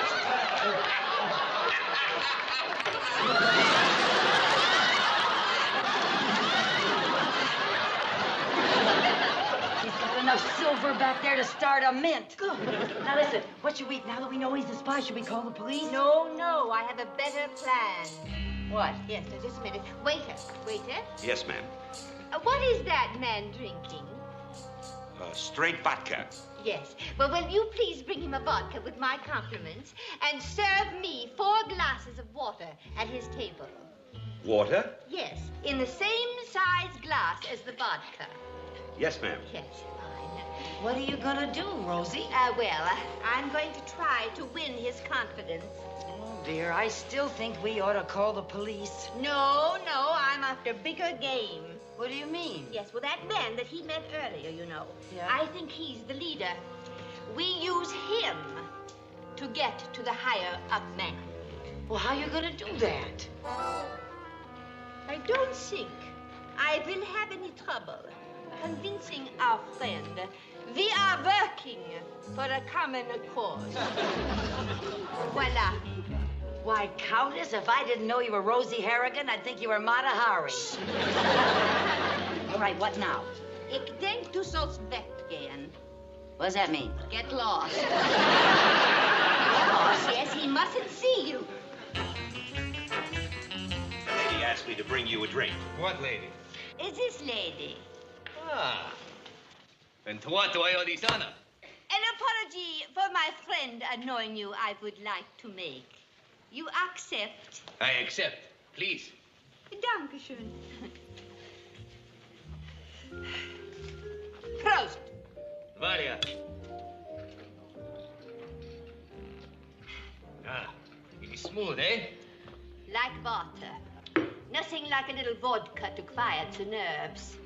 And the nerves can stand quieting in our business. Our business? What business are you in? Ach du Liebe. I hope you don't think I am some kind of SPY. SP? A spy? Ah, you broke our code. Young lady, are you trying to tell me that you are a spy? Why do you divulge such information to me? You realize I could report you to the authorities? But you won't, comrade. And you know why you won't? Why? Because you are one of us. Me, one of you? Tis not difficult to spot our special agents. The cigarette holder, the secret documents, the silver dental work. You are too clever. Well, there is no use for me to pretend any longer. Comrade. Service. Now, the man you have earlier met. He is your leader, right? Yes, you are right. I work for him. Him. Who him? Him is my leader. Surely you have heard of my leader, the man who is known as him? That is why, to this country I was sent, to contact him. I see. I think. Tell me, whom do you work for? I work for her.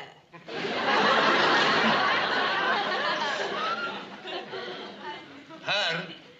Who her? Her is the lady you saw at my table. Oh, her. Her is her?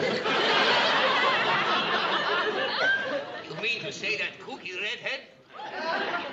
Oh, I cannot believe she is one of us. Ah, her fooled you, even. Ah, that is what makes her so valuable. Valuable? And tell me, this her is the head of one of our espionage rings? Her is. We have got to lose. Now tell me, you say you want to meet him. Jawohl. Very well. Here is a map of a deserted spot near the army base. Tomorrow you will bring her to this spot at 3 o'clock. And I will see to it that you meet him. Tomorrow, the world. Come on now, Zorkin. 2 women spies? That sounds ridiculous. Well, perhaps. But fortunately, they think that we are enemy spies. That we are spies? Yeah. I have made a rendezvous to meet them this afternoon at the army base. I thought perhaps you would station a guard there to arrest them. No. Without actual proof that they are spies, an arrest like that would never stick. Yeah, that's true. Yes. Now we'll have to set a trap for them. Set them up to take a picture of some of those obsolete old missiles on the army base. Oh, that is a good idea. Let's see if we have a picture of them in our dossier on foreign agents. What do these 2 women look like, anyway? Well, the one was a beautiful blonde, a rather medium-sized height, a fair complexion, a gorgeous smile, and her eyes were big and soft, like a cocker spaniel. What'd the other woman look like? A cocker spaniel.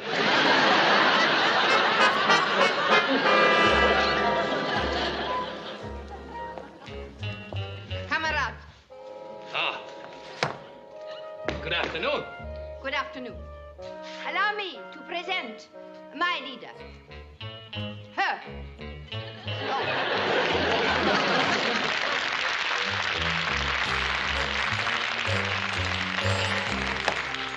I am honored.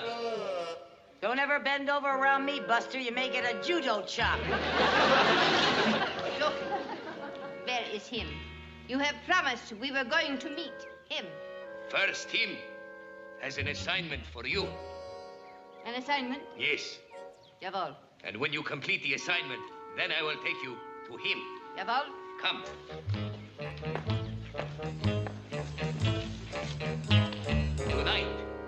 Broadway star is giving a show at the theater in the camp. There will only be one guard at this gate. Your mission is to get past this sentry, get inside, and photograph the new missiles. Here is a camera. A camera? That looks like a marshmallow. Ah, it looks like a marshmallow, but it is really a camera. And when you squeeze it, it takes the picture. You must remember one thing if you are caught. What's that? Eat the evidence. Comrade. No, this way.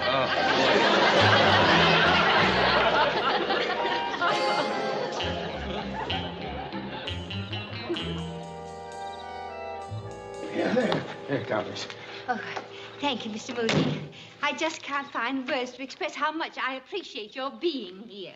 Well, you certainly found the right ones when you talked me into doing this. I don't like this spy stuff. Now, we should have turned Zurkin over to the police. Well, then the trail would have ended with Zorkin. We're going to get to the man higher up. That's what I'm afraid of. Wish me luck. Be careful, Countess. Yes, I will. And remember our signal. If anything goes wrong, I'll scream. So will I.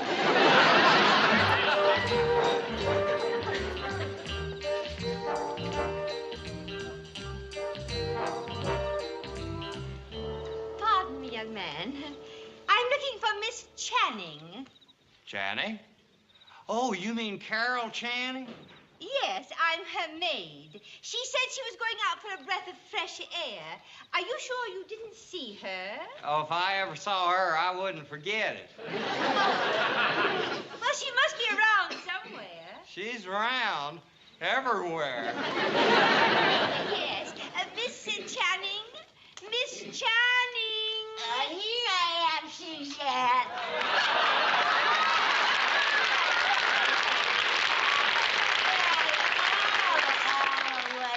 Lovely soldier.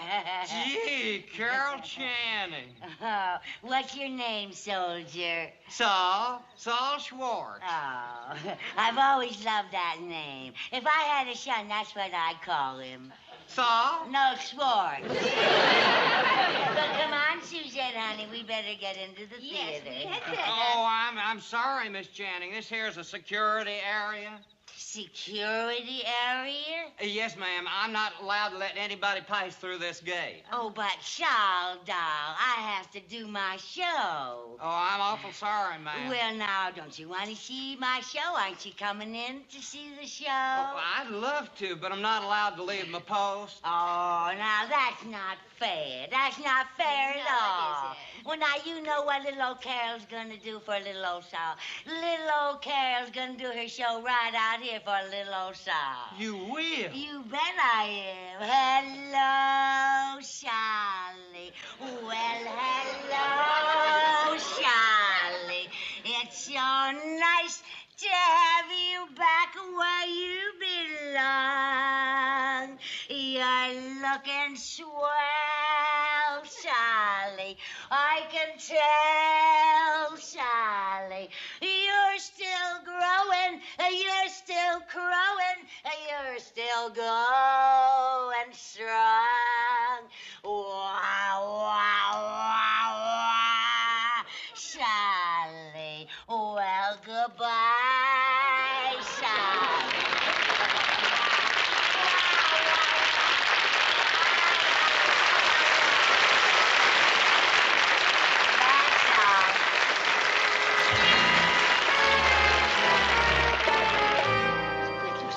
We got the picture. Yeah, give me the camera.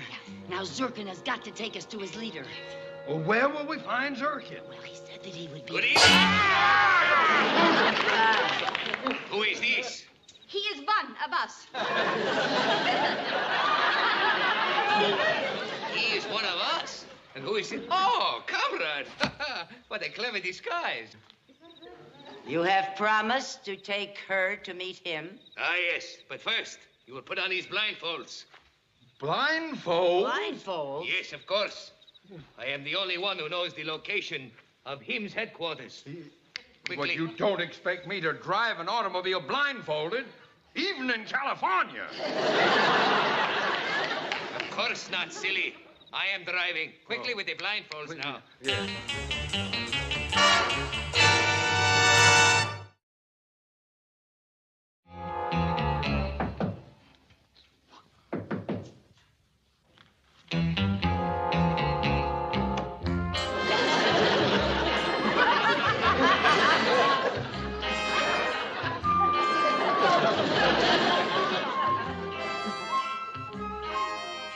Come in. This way. Follow me this way.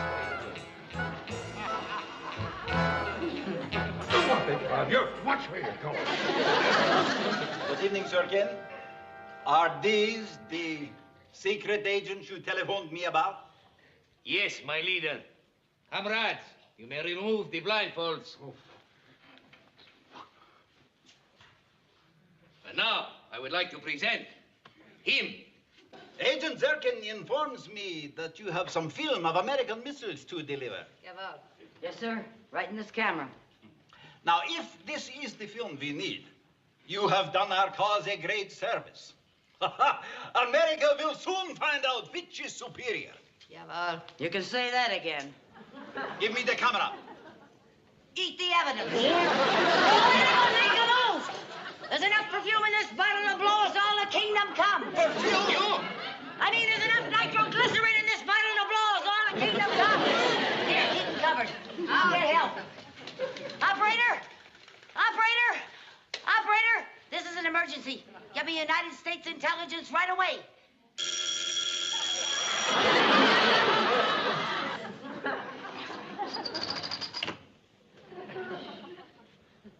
Intelligence headquarters, Colonel Dietrich speaking. Colonel, my name is Lucille Carmichael, and I need some intelligence right away. Yes,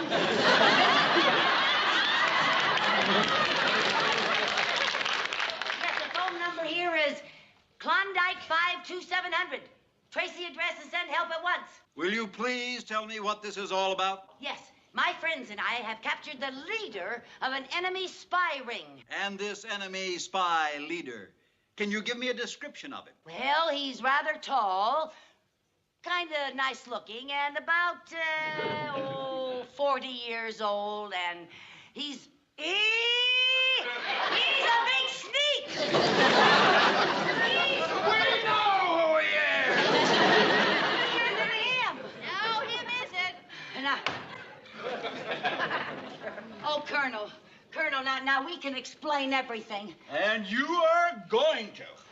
Captain, step in here at once. Oh, Colonel, we were only trying to help our country. Yes, Colonel? Sal, you're a captain? Yes, ma'am. Captain, are these the suspects? Yes, sir. Oh, but we didn't mean any harm, Sal. Sir? Nevertheless, this cloak and dagger game you're playing could have had very serious consequences. Oh, Colonel, I assure you Miss Carmichael is innocent. Does she look like the kind of a person who would hurt anybody? You should see what she did to Carol Channing. I thought she was very good. So did I. I don't know whether you were good or bad, but I hope this will teach you to never meddle with the United States government again. All I can say to you is goodbye, Dolly. Yeah. Wow, Colonel. Listen to the old girl now. Colonel, Dolly will never bother you. Dolly will never bother you. Dolly will never bother you again. Goodbye, Colonel.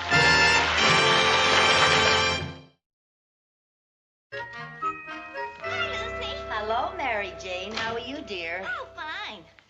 Ooh, what's cooking? Spaghetti and meatballs. Want to stay for dinner? I'd love to.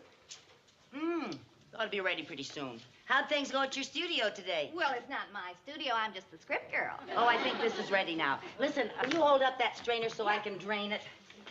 Oh, boy. You have to catch this, right at the right time. You gotta take it off and everything. Ow! Where'd it go?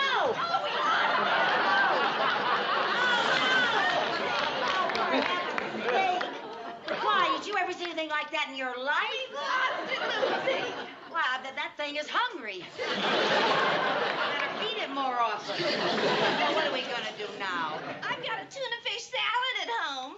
go get it, and I'll pour the meat sauce over that. Oh, Lucy, I almost forgot why I came over. Why? Listen, you remember that picture you were in where you worked as a stunt man? When I was Iron Man Carmichael? Yeah. How could I ever forget it? Remember? Boy, that's the roughest day I ever put in. At the end of that day, I was like a one-woman disaster area. Why? What about it? Well, I've just read a review on that picture, and it mentions you. It mentions me? The saloon brawl was highlighted by the stunts of Iron Man Carmichael. The guy with the mustache is a real daredevil, and he did some great comedy falls. Comedy falls. Those bruises were nothing to laugh at. The money you got made you smile all the way to the bank. Well, not all the way. I had to stop at the doctor's for x-rays. Yeah, they x-rayed my legs and my arms and my head. Fortunately, they found nothing. Listen, go get your tuna fish, will you? I'm starved. Oh, by the way, do you want to go to the races tomorrow? The races? Yeah, a friend gave me a ticket. Oh, I'd love to. You know, I've never been to the races. Although, I don't know. Since I've been working at the bank, Mr. Mooney depends on me so. I don't know if he could spare me for the day. Well, why don't you call him and find out? Okay. Okay, maybe he's home. Yeah, I'll be right back. Okay.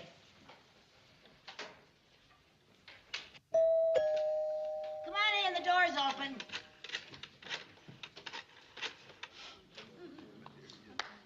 Hello, is Mr. Mooney there? No, unfortunately, he's here. Well, when he gets home, tell him to never mind, because he's here. I was just calling you to ask you something. My, what a coincidence. That's precisely the reason I came over here. Oh. Yeah. Mrs. Carmichael, would you explain this bit of bookkeeping you worked on the other day? Sure. Are the figures wrong? Wrong is such a feeble description. Mrs. Carmichael, as you know, we have a $2 million electronic computer that can solve any and all mathematical problems up to and including the number of grains of sand in the Sahara Desert. Yes, so they say. Yes. Well, we fed your bookkeeping into the computer just to double-check and verify.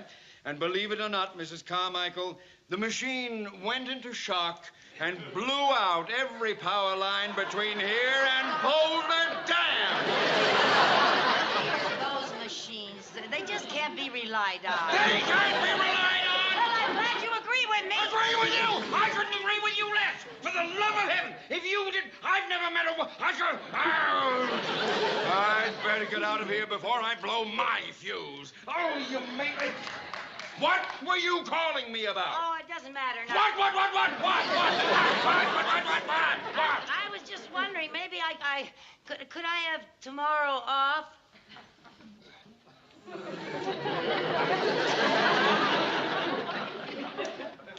Yes, Mrs. Carmichael, you may have tomorrow off.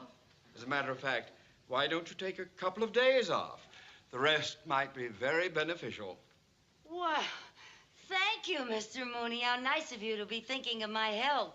I was thinking of mine! Oh, thanks anyway.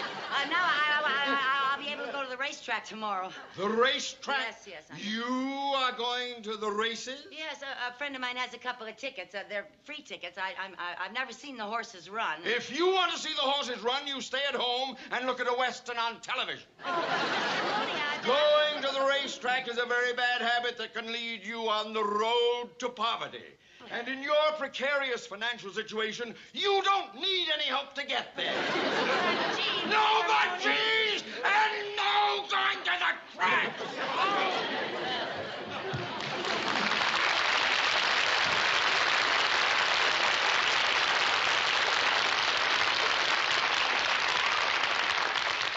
He gets so darn mad. Gee. Honestly. Here's the tuna fish. How'd you make out with Mr. Mooney? Well, it was sort of yes and no. Yes and no? Yes, I have the day off, and no, I can't go to the track. And you're gonna listen to him? Well, no and yes. No and yes? No, I'm not going to listen to him, and yes, I'm going to the track.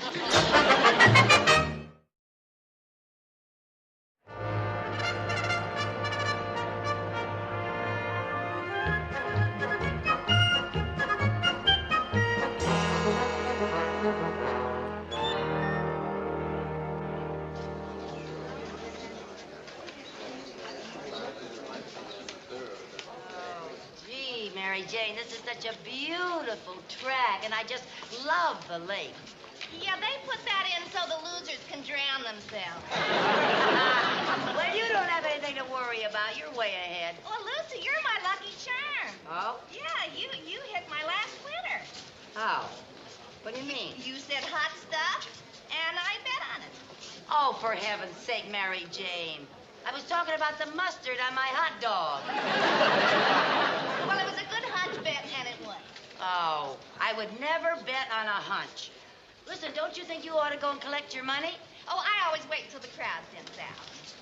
But if it's a big crowd, they might run out of money. Gee, I never thought of that. Let's go. You bet. Here, don't you want your ticket? Oh, yeah.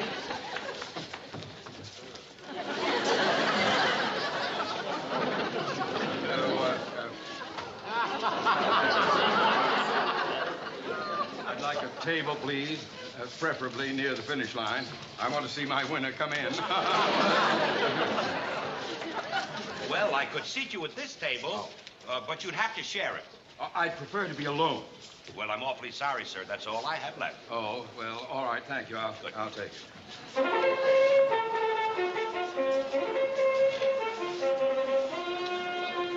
horses are coming out on the track for the 5th race. Now let's pick the winner in the next race. Okay.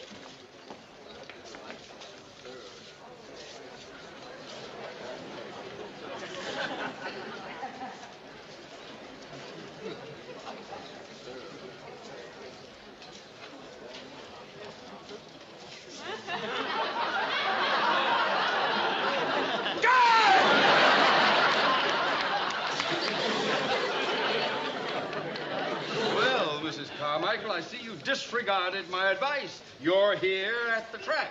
Where are you? At Disneyland? No wonder you didn't want me to come here. You were afraid I'd see you here. Not at all. I have never been to a racetrack before in my life. Ha! Well, it's true. As a matter of fact, I'm just here for this one race. You see, last night I had an amazing dream.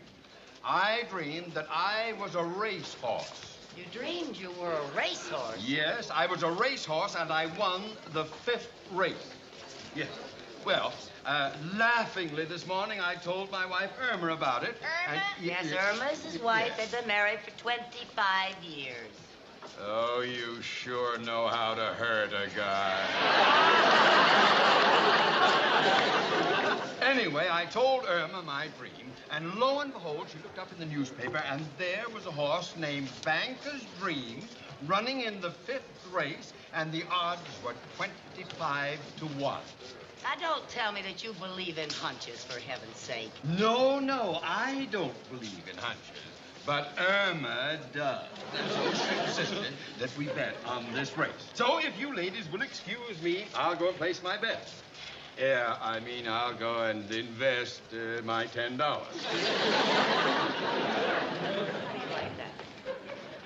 Why don't you bet on Banker's Dream? You like hunches. The newspaper says it hasn't got a chance. No wonder the odds are 25 to 1. Well, I'm going to figure out the next winner scientifically. Well, I'm going to see what the experts say. Sweet Corn should win if runs best race. Kitty Cat, real sharp, can take this. Only Irving, up in class, might steal it all. Fan Glow can't be upset winner here. Sounds like they could all win if they just come out of the barn. Baby Blue can win if gets in. Redhead Mary can win if fast. That's it. What's it? That's the horse to bet on. And I'm going to bet with you this time $1 each. It's a very good bet, Redhead Mary. Why? Because my name is Mary and you're a redhead. Lucy, are you a real redhead? What's the difference? We're only betting $2.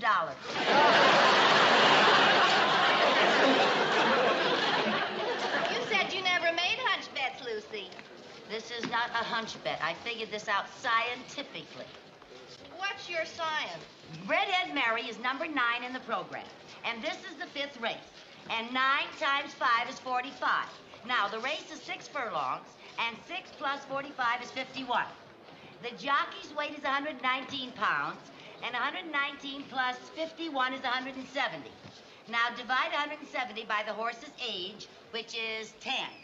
And that leaves 17. Then add the amount we're going to bet, which is $2, and it comes to 19. Then subtract 10, and the answer is 9. And Redhead Mary is 9.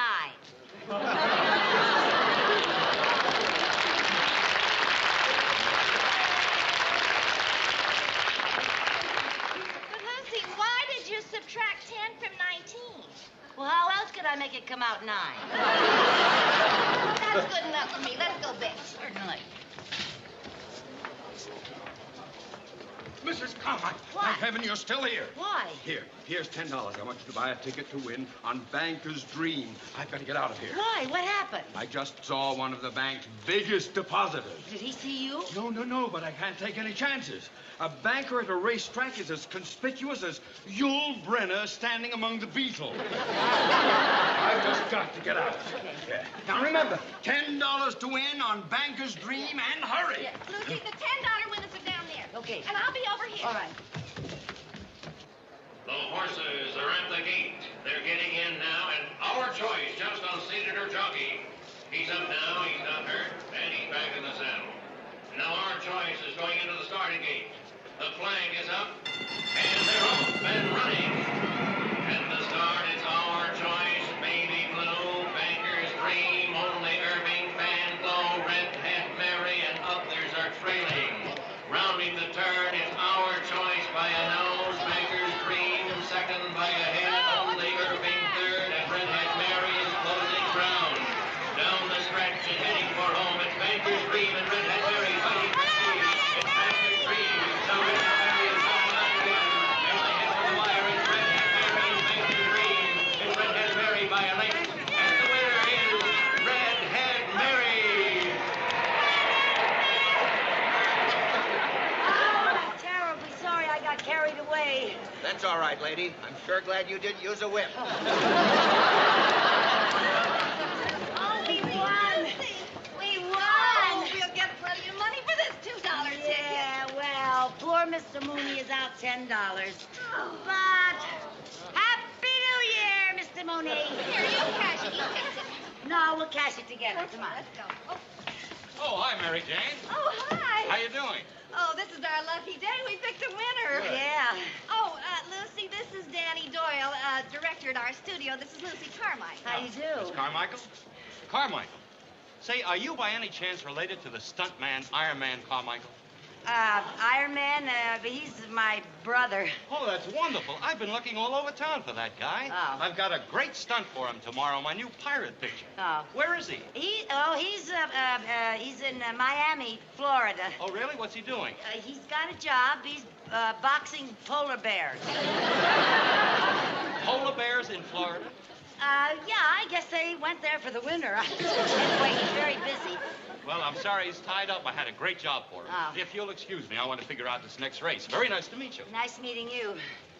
Lucy, why don't you be Iron Man again? You can make some money, and you need that green stuff. Yeah, well, to get that green, you have to get black and blue. Doing stunts is for the birds. This is the way to make money. Come on, let's collect. Your attention, please. Hold all tickets. There's been an inquiry into the last race, and Redhead Mary has been disqualified. What happened? Redhead Mary didn't win. Oh, but that's not fair. They can't do that. The official winner of the 5th race is now Banker's Dream. Oh, well, at least Mr. Mooney won on his ticket. I just tore up his ticket. That was worth $250. How much? $250. Oh, we gotta get it and put it back together again. Oh, Mr. Mooney, you'll kill me. He will just kill me. Oh, no. Here's a piece of it. About 30 cents worth. You'll never settle for that. Oh, no. Oh, Mary Jane. Oh, how could I do such a stupid thing? Oh. Something wrong, Miss Carmichael? Oh, yeah, I was just looking for, For what? for you. For me? Yes. My brother Iron Man might be able to do that stunt job. But you said he was in Florida. Yeah, well, he's back. Tell him he's going to make an easy $200 tomorrow. Yeah, well, he won't do it for less than $250, though. Okay, he'll get $250. Iron Man is worth it. You tell him he's got a 7 o'clock call at the studio. Right. Thank you. Well, Iron Man rides again, I'm afraid. Well,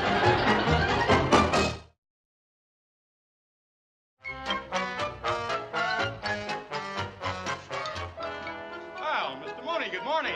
Oh, good morning, Mr. Doyle. Welcome aboard. Oh, thank you very much. Say, this is quite an elaborate set you have here. It should be, Mr. Mooney. It cost enough. Oh, well, that's what concerns me. You see, this is the first time my bank has ever invested in a movie. Do pirate pictures make money? Mr. Mooney, as a director of action pictures, I can promise you we have never had a failure. Well, that's a relief. Now, we're going to rehearse in a few minutes. Why don't you stick around and watch? Well, I'd like to go over to stage number 3. They're making one of those beach pictures over there. Are they making another one of those pictures? Yes, this one is called Who's the Dirty Meanie Who Stole Grandmother's Bikini? Mr. Mooney, does your bank have money in that picture? No, but I wish they did. They're spending practically nothing on costumes. Oh, boy.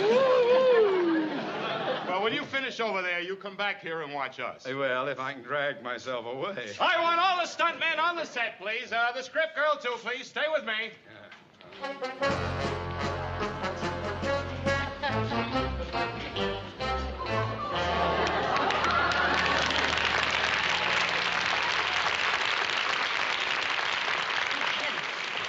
Mr. Mooney, what's he doing here?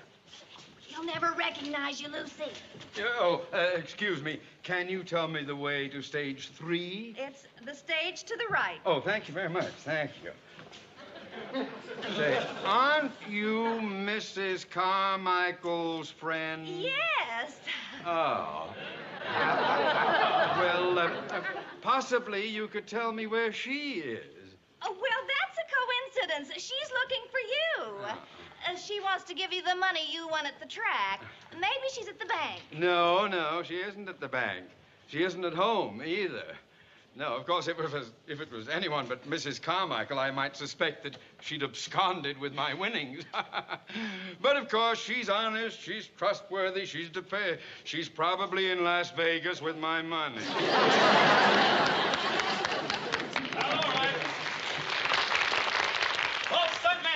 Please, script girl, you stay with me. Now, is everybody here?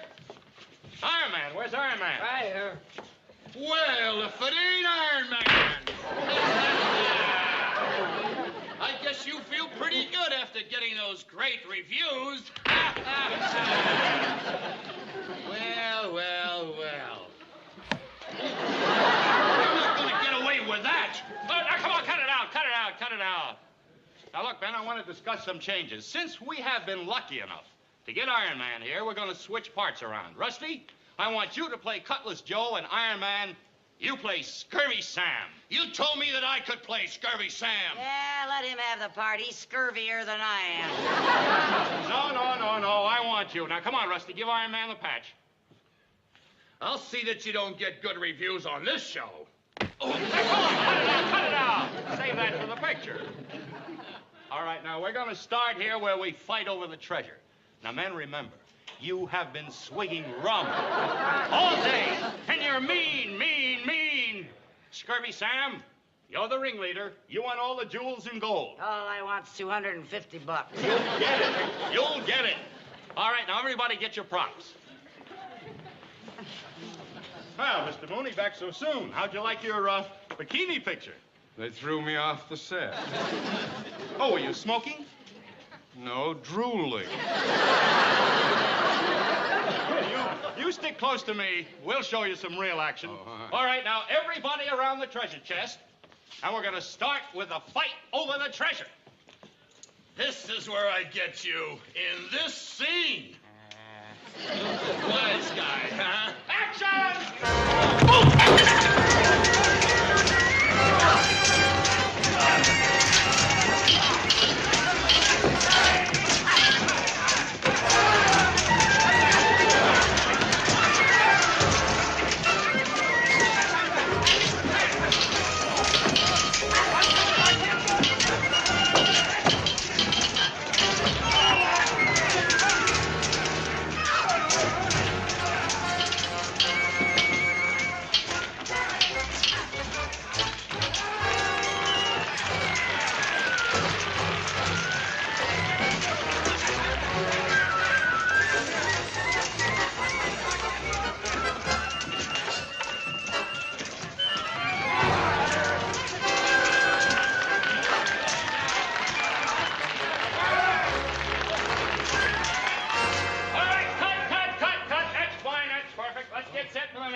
for? He said all stuntmen down here. Well, I was wrong. I want you back up on the poop deck. Oh, I'm too poop to make the poop.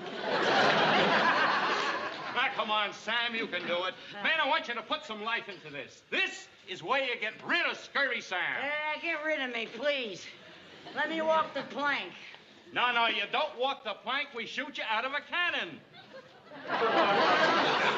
You shoot me out of a cannon?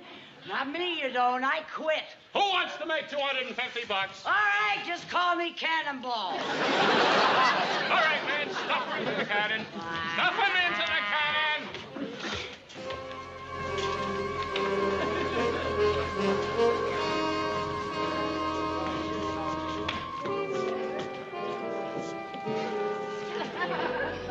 Boy, you sure got a lot of guts to let him shoot you out of a cannon. Well, why not? This is the only way to fly.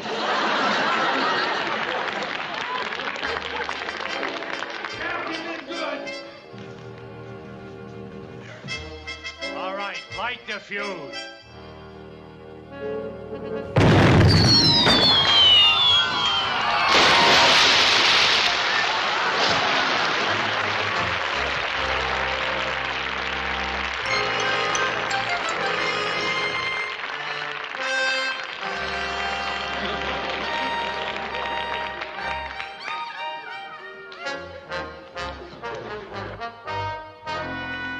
Sir, that took courage.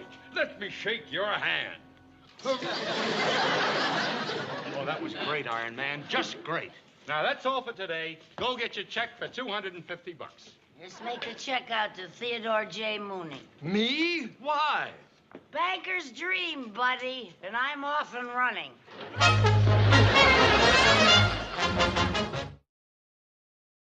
I'll see that he does it. Oh, he'll do it. He's coming over to discuss it. Right. Goodbye. Yes? Mr. Burl is here. One moment.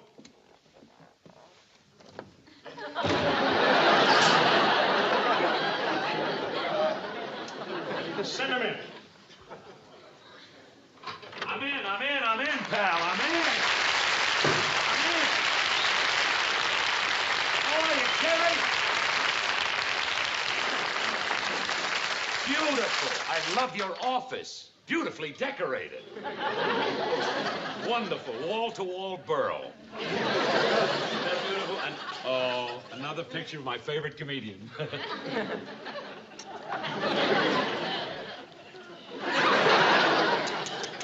Milton.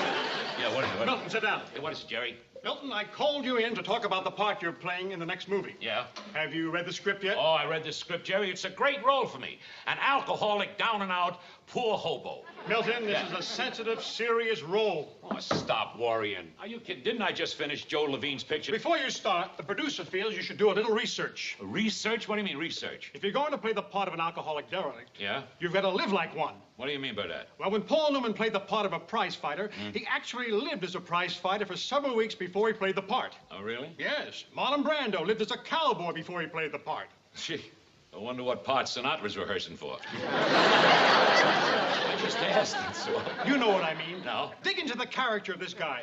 Go down into the slums. Mingle with a man who only looked forward to their bottle of booze every day. Very simple. I'll spend the weekend with Dean Martin.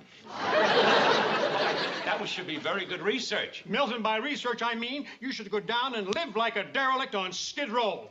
Live on Skid Row? Yes. Are you kidding? No, I'm not kidding. Well, it's ridiculous. I'm taking you to the South Side Soup Kitchen. What is it? I said I'm taking you to the South Side Soup Kitchen. South Side Soup Kitchen?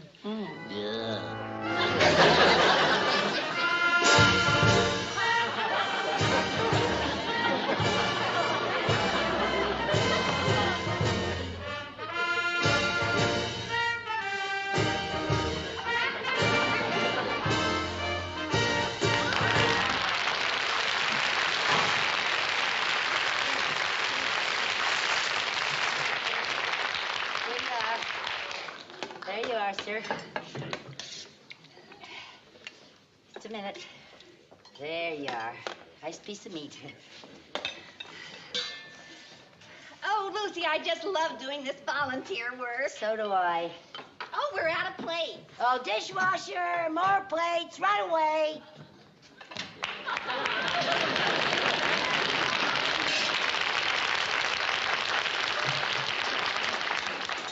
That's it. What's it? I have done my last dish. Oh, come on now, Mr. Mooney. You can't quit. I am turning in my apron. 3 guys working out there in the kitchen just whistled at me. So what? But now, Mrs. Carmichael, I am not going to be washing dishes all day and all night.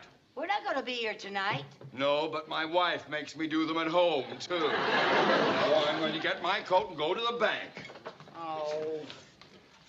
Well, we lost the dishwasher. Well, you know, maybe we should have let him put the lettuce on the salads. He's only happy when he's handling green stuff. You know, Lucy, these men seem to be enjoying the food.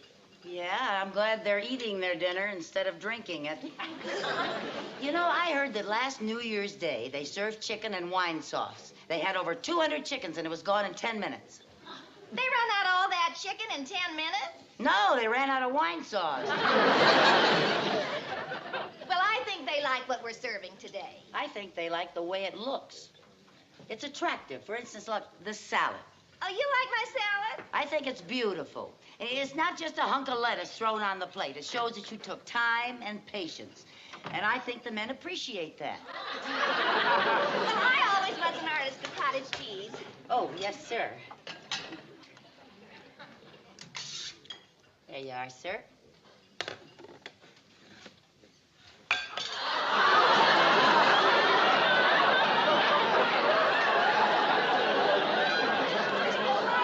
Did you see what he did to my salad? Well, you're lucky the last guy put ketchup on it. Come on, let's get at the pots and pans. We lost our fat dishwasher.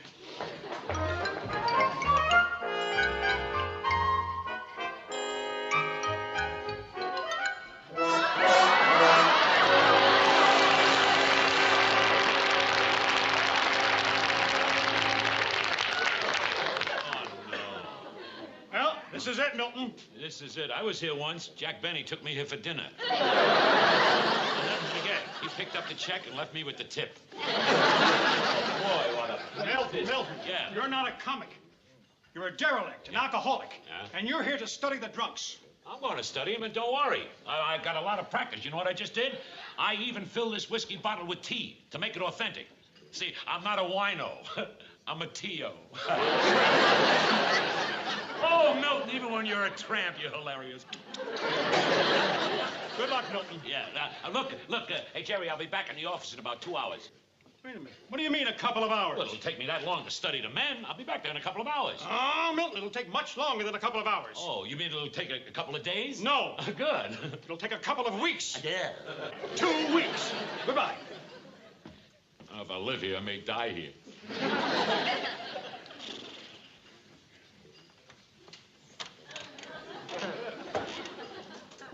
Got everything? Yeah. Yeah, let's go. We've accomplished all we can for one day. Well, I don't know about that, Mary Jane. I just wish we could have done more for these poor men. What else could we do? We served over 100 meals. That's a lot. Well, I mean, I'd like to do something permanent for them. You know, something worthwhile. Like what? Oh, I'd like to take one of these poor souls and make a man out of him again. I'd like to rehabilitate one of them. Now, that would be an accomplishment. That would be a miracle. I'd just like to take the most hopeless one. You know, someone who's really a challenge.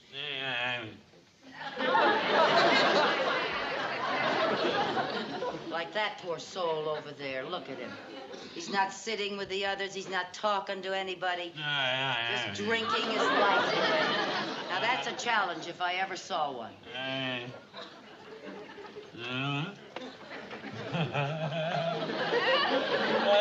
Pardon me, sir. Yeah. I noticed you're not eating. I'm not hungry. Just a little hot soup, maybe? Now, look, lady, would you please just leave me alone? I just want to sit here. I don't want any help. Mary Jane, this is my man. I am going to rehabilitate that man. Don't you think it's a little too late? No. Come on, you poor soul. We're taking you out of here. I don't want to go. I want to stay here. I don't want to live. I want to die. Oh, Mary Jane, he's perfect. He wants to die and everything. Oh, come on, help me with him. Oh, no. No, I want to stay here. Now, you're coming. No, you women stay Come away. on, sir, No, you don't come understand. with I won't us. go. You don't have No, to I You won't don't go. know what No, I I'm have to doing stay. for you. I have to stay here. I have to stay. No, please. Let go.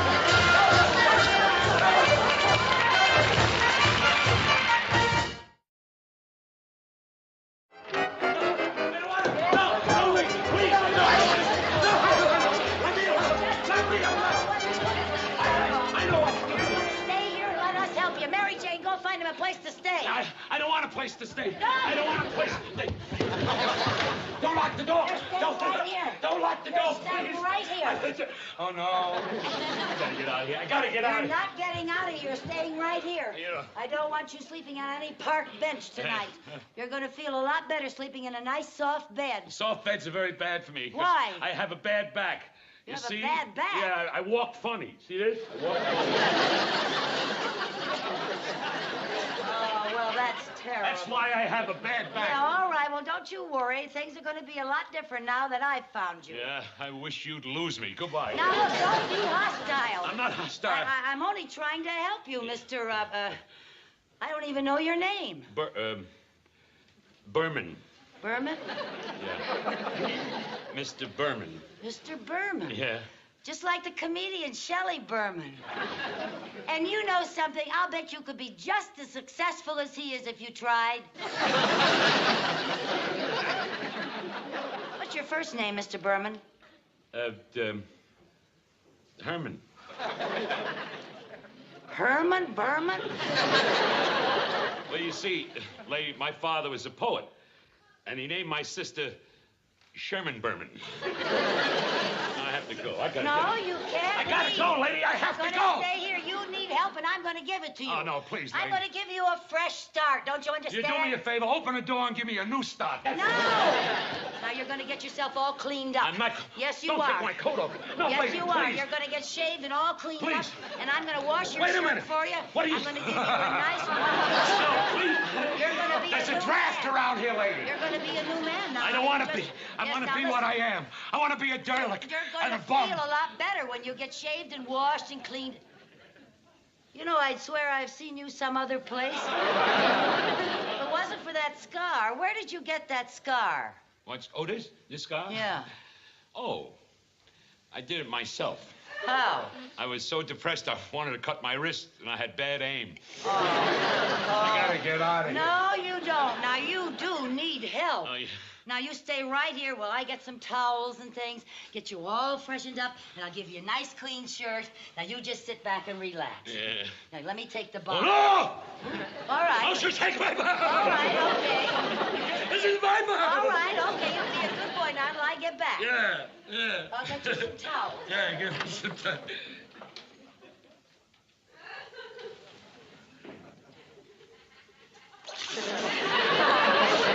I forgot the sugar.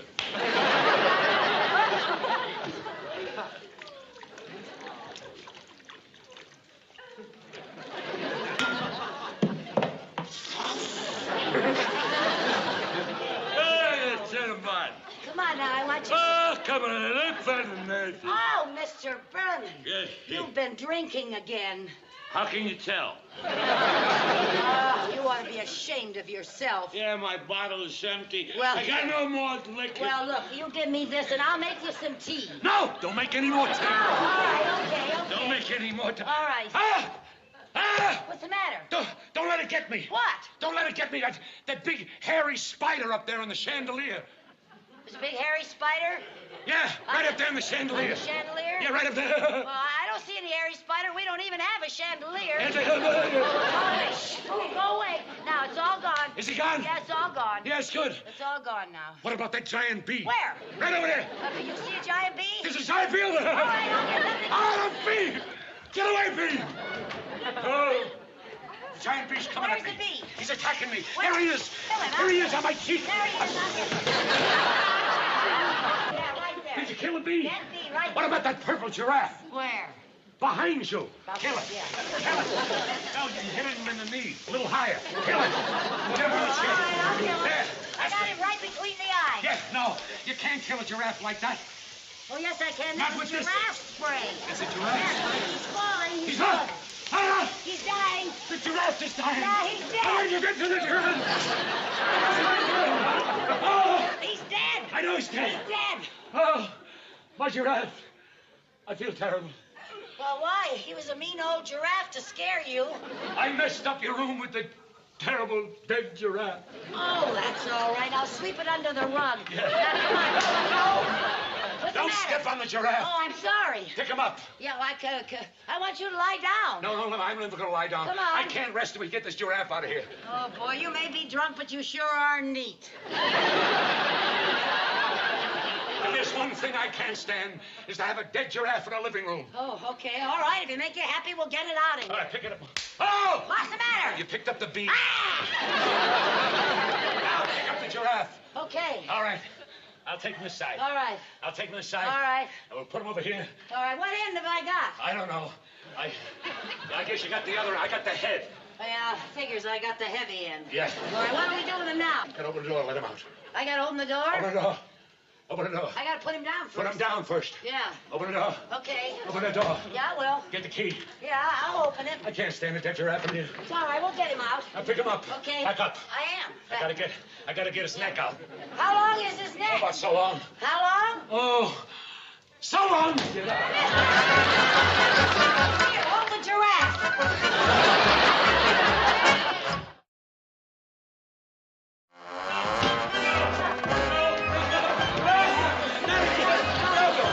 Don't bring me back.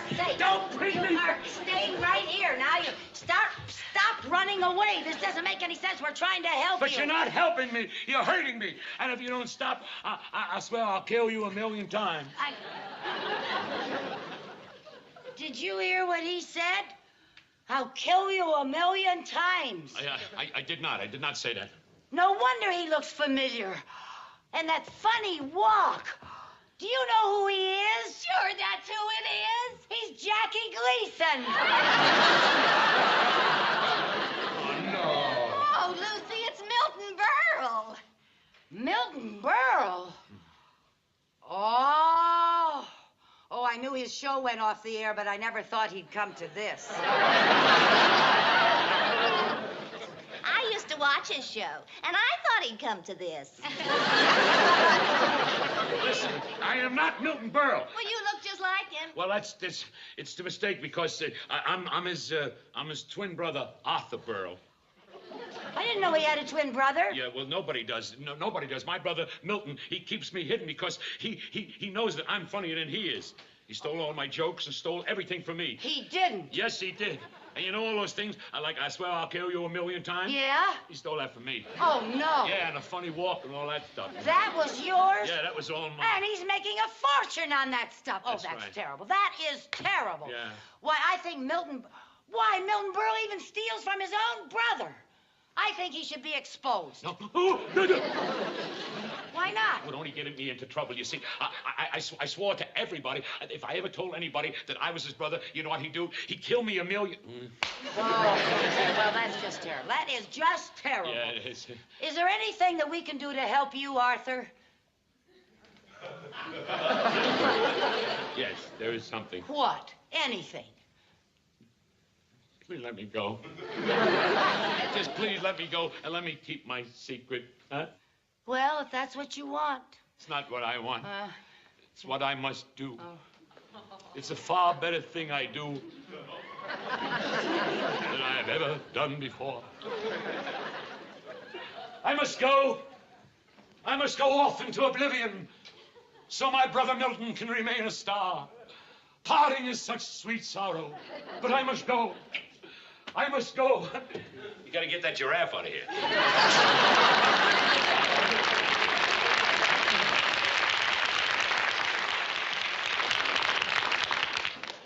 Gee, that's sad. That is a very sad story. I meant his acting. Well, I just think it's horrible that Milton Berle can live in luxury and let his poor brother starve. Oh, honestly. Mary Jane, I'm taking an oath. Somewhere, someday, somehow, I'm gonna fix that Milton Berle. Well, Mr. Mooney, I must say that you were certainly one of the most progressive executives at the bank. Well, thank you, Mr. Potter. But since we are financing the picture, I thought we might as well get in on the publicity. As a matter of fact, this may turn out to be a better idea than that free soup kitchen. That got us a lot of goodwill. Yes, and dishpan hands, too. Well, I'll get some refreshments, and you just wait over there a minute. Fine, thank you.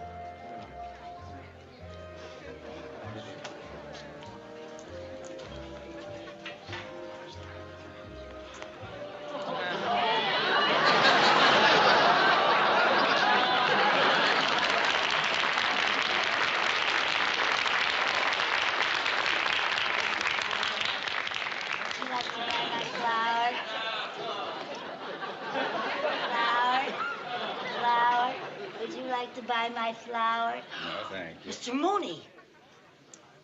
Mrs. Carmine!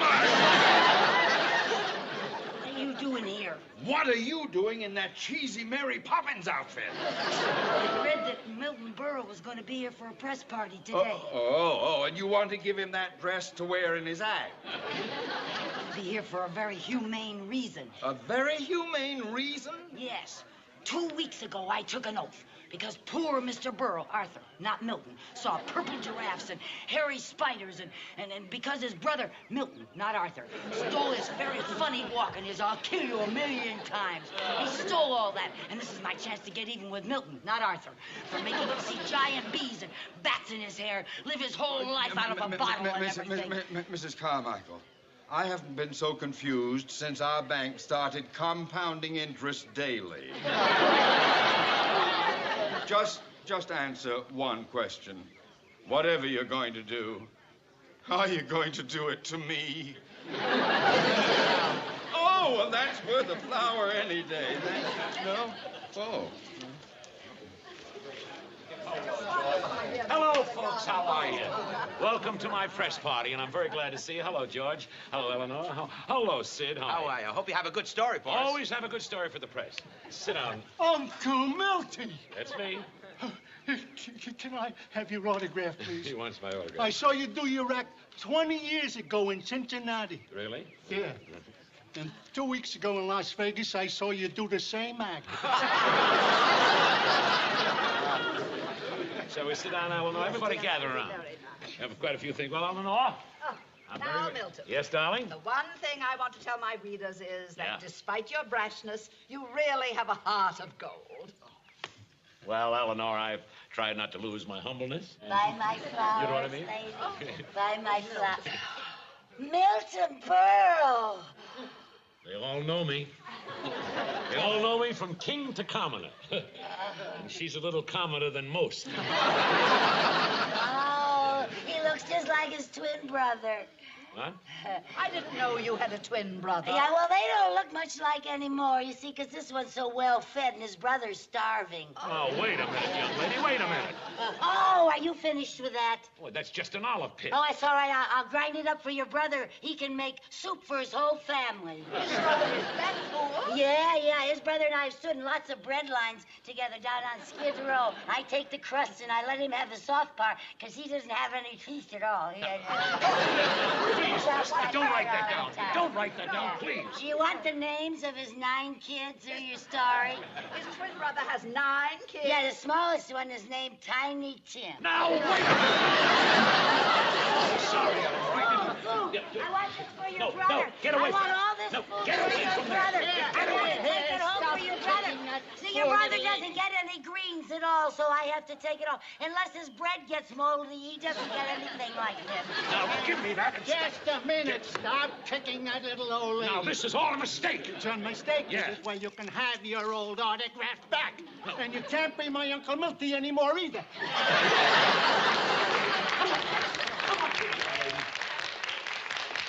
Now, are you satisfied? Are you satisfied? Yeah. That'll teach you to be mean to your brother and steal his jokes and make him see purple giraffes. I was... Purple giraffes? Yeah. Now I know who you are. You're the kook from the soup kitchen. How'd you know that? How did I know? Because I was the one that you dragged to your apartment. I was the one who saw the purple giraffe. Are you Arthur Burl? No, I am not Arthur Burl. There is no Arthur Burl. Well, who are you? I am Milton Burl. That was me down there on Skid Row. You were on Skid Row? That's right, I was on Skid Row. Now, you embarrassed me terribly in front of all my press and the friends here. Now, will you straighten the whole thing out? Straighten it out once and for all. I'd be very happy to straighten the whole thing out. You're darn right. I'd be very happy to. Milton Burl does not have a twin brother. That's right, I don't have a twin brother. But Milton Burl is the cheapest man in the whole world. What? You ought to be ashamed of yourself, a rich man like you, eating in free soup kitchens just so you save a few pennies. Yeah, you want free food, I'll give it to you. Listen, everybody. This is embarrassing. I was down there on Skid Row, but I was doing a real research for the role that I'm portraying in my next picture. I play the part of an alcoholic.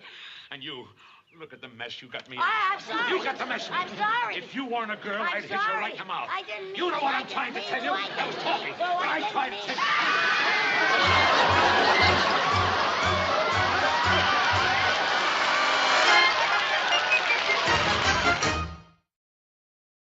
Oh, Mr. Mooney, more packages? Oh, that's the last batch. Well, I certainly admire someone who gets their shopping done early. Well, the spirit of Christmas is giving. I buy early so I can give early. That way others have time to reciprocate. Then they get a chance to enjoy giving.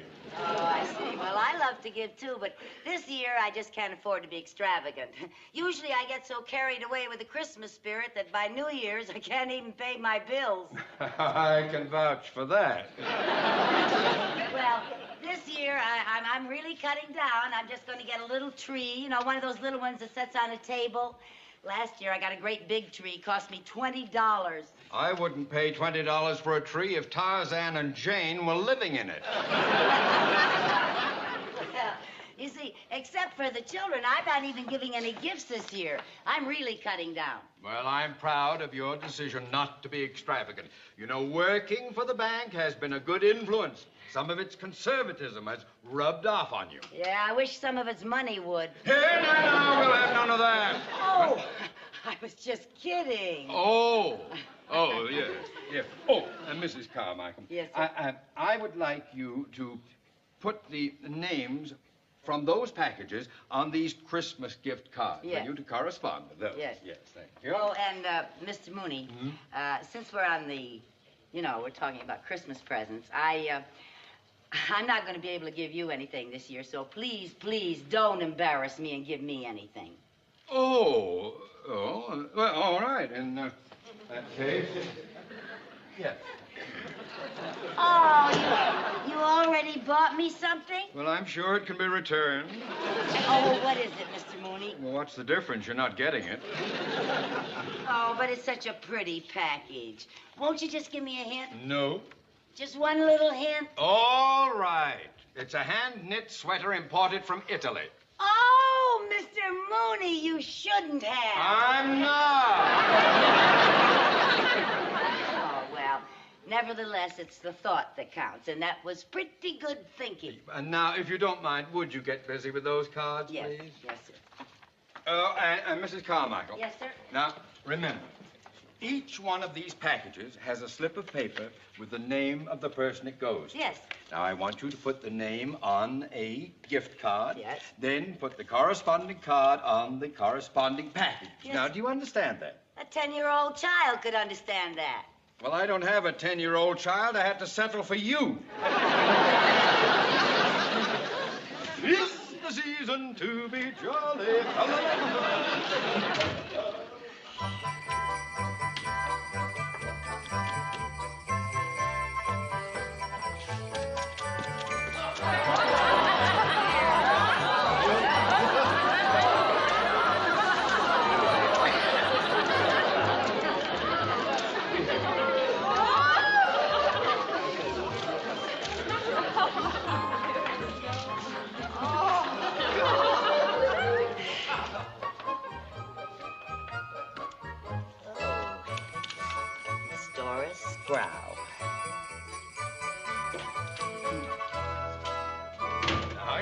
Carmichael? Just fine. That's...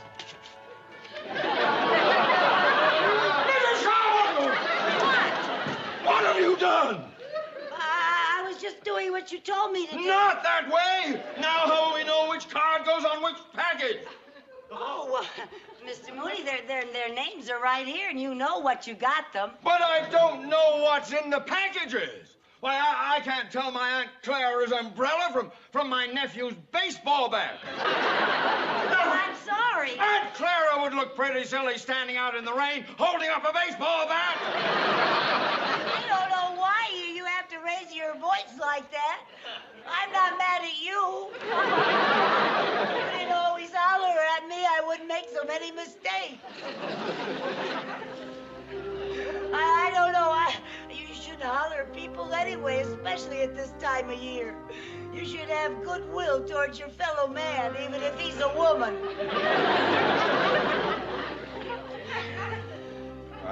I guess you're right, Mrs. Carmichael. I know at times I get quick-tempered and I holler when maybe it would be better to explain things quietly, to reason with you constructively. I know you try. Thank you, Mr. Mooney.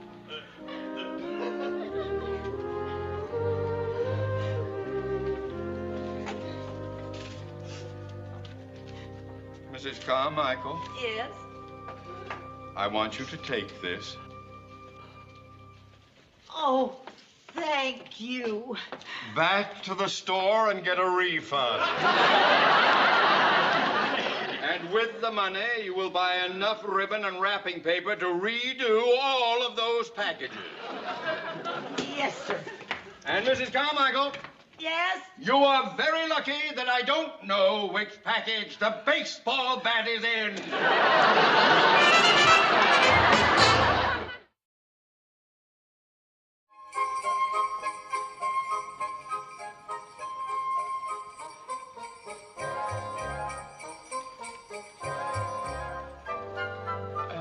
May I help you? Oh, yes, I'm looking for a Christmas tree. What size?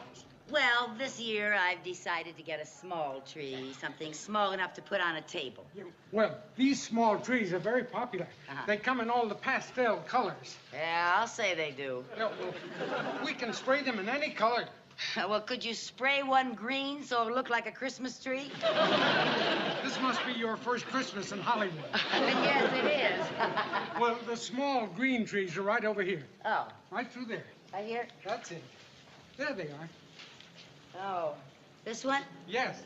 Oh, it's nice, but it's awfully small. But you said you wanted a small tree. Yeah, well, I know, but after you've been used to a big tree, a small tree just doesn't seem to say Merry Christmas. But you said you wanted a small tree. Yeah, I know, I do, but not too small. I'd like a tree that's small enough to put on a table, but tall enough to reach the ceiling. Sort of half and half. Half and half? Yeah, half table, half tree. How tall is your ceiling? Oh, dear, I'm not very good at judging heights. Let's see, how tall are you? Well, I'm about 5'4". Would you mind getting up on that box over there? Yes, please. I just want to get an idea. Up on the... Yes, please. Could you stand a little straighter, please? Gee, it's hard to get an idea like this. Would you mind spreading your branches? Spreading my what? Spreading your branches. You know, spread your arms out like a little Christmas tree. Okay, then. Oh, that looks better. Oh, yeah, make it a little full. Give it a little fullness. Spread your little branches. My little branches? Yeah, your fingers. Your fingers. That's right. I don't know. You still look a little bare.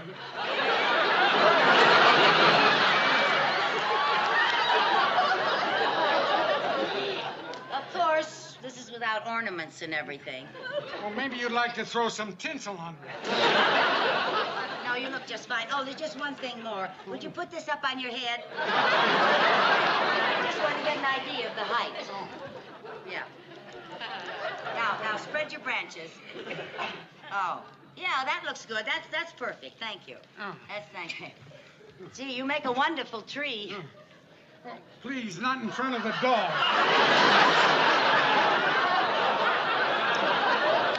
Lady, what you want is a medium tree. Now, they're right over here. A medium? Yes, medium. Now, here's a nice full tree. Yes, it's nice, but I guess I'm spoiled from the big trees we have back home. It's very nice, but it just doesn't say Merry Christmas. Well, none of our trees talk. Well, maybe something a bit bigger. Oh, now there's a tree that says Merry Christmas. Oh. You started a small tree, you said. Yeah, I know I did, but how much is this tree? Oh, these run about $20, but this is our display sample. Yeah, but it is for sale now, isn't it? But, lady, you can't. Okay, lady. Charlie! It's just... Yeah, boss. This lady wants this tree. Now, how long will it take you to get all those ornaments off? But, boss, it took me an hour to get them on. I want to get rid of it. I want to satisfy this customer. Okay. Oh, just beautiful. Oh, I just love that tree. I'm sorry to be such a nuisance, but I've always been like a kid about Christmas. And I just love it. Is there anything else, lady? Well, yes, I could use a wreath for my door. Oh, right over here. I've got wreaths here. Okay. Wreaths and candy canes and pine cone clusters. Oh, yes. They're all so beautiful. Gee, I love them. I'm still a little girl about Christmas. I used to like Christmas, too. What was that? I say I like Christmas, too. Oh, what's that? Oh, this is mistletoe. Merry Christmas. Thank you. Oh, you want some mistletoe, huh? No. I'm a widow, and I live alone. I don't have anyone to mistle with. But I will take one of those wreaths. Oh, good. That's a pretty one. Yes, thank you. Okay, lady. Your tree is ready. Oh, thank you very much. Oh, dear. Now that I see it without the ornaments, it doesn't look quite the same. Well, I guess by the time I decorate, how much is it? Well, the tree will be $15. Uh-huh. And then the wreath... Oh, I didn't see that tree. Now, there's a tree that really says Merry Christmas. Now they're all talking. Oh, this is a beauty. How much is it? Oh, lady, take that for $15. Now throw the wreath in. Oh, wonderful. Thank you very much. And it'll be $1 for delivery. Oh, well, I've already spent more than I intended to, so I'll just take it right along with me. Oh, lady, are you sure you can manage it? Oh, sure. Yep, don't worry about a thing. I've done this many, many times, and for years, I've always taken care of all the trees that we ever had.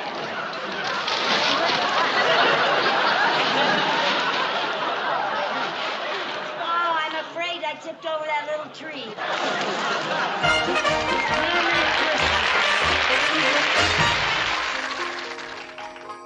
Come in, the door's open. Where are you, Mrs. Carmichael? I'm over here under the Christmas tree. Oh, what a lovely sight. Thank you. I wish I could gift wrap you and give you away for Christmas. Oh, now you don't mean that, Mr. Mooney, especially this time of year. Now then, why did you ask me to drop by? Well, for one thing, I wanted you to see my beautiful Christmas tree. I also see you kept your word about getting a small tree. What kind of a small tree is that? A redwood? Well, I just couldn't seem to find a small tree that said Merry Christmas. I realize that tree's a little extravagant, but you have to admit it does say Merry Christmas. And a bankrupt New Year. I thought you weren't going to give gifts this year. Oh, I wasn't, but a big tree like that looks so bare without any presents under it. Oh, now I know why you asked me to stop by. It's the Christmas season, and once again you have gone for broke and made it. And now I suppose you want a loan from the bank. No, I don't. You don't? No, I want you to loan me the bank. Loan you the bank? Uh-huh. Good heavens, you didn't get in that deep. Oh, no. I don't want anything for myself. I just want to bring some boys from Jerry's school into your bank to sing Christmas carols. What?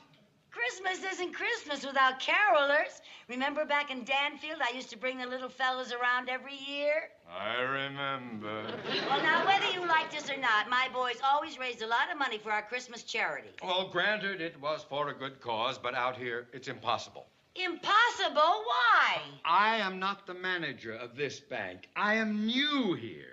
And I'd like to get old here. So, if you'll excuse me... Oh, but Mr. Mooney, really, you should hear them. They've been rehearsing all week. They're so good. If you could just... They're just... Hi, darling. Hi, fellas. Hi, Mr. Mooney. I want you to meet some of our carolers. This is Barry, Newton, and Malcolm. Fellas, Mr. Mooney's the man who is going to let us sing in his bank. Will you stop calling it my bank? Well, whether it's your bank or not, you could put in a good word for us. All right, I'll put in a good word, and the word is no. Oh, goodbye. Excuse me. Mr. Mooney. Sir, you forgot your hat. Oh, thank you very much. Thank you. Oh, Malcolm. I was fixing my bicycle. He just got a little grease on him. He's got enough grease on him to swim the English Channel. Goodbye. Malcolm.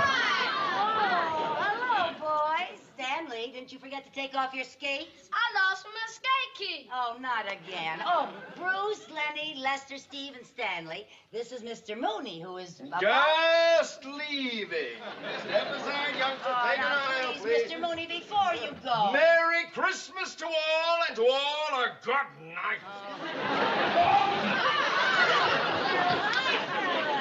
Mr. Mooney, this is Walter, Jeff, Nelson, Homer, Lloyd, Linda... I don't care if they're Dasher, Dancer, Prancer, and Rudolph the greasy-nosed reindeer.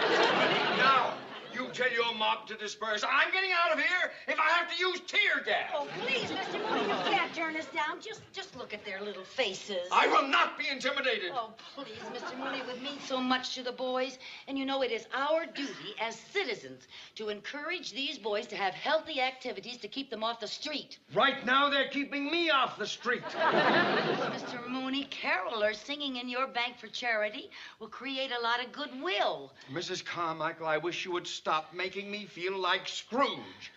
Now, back in Danfield, a bunch of kids singing in a bank was fine. But we are in a big city now. Danfield was a little town. Well, so was Bethlehem. What has Bethlehem got to do with Christmas carols and the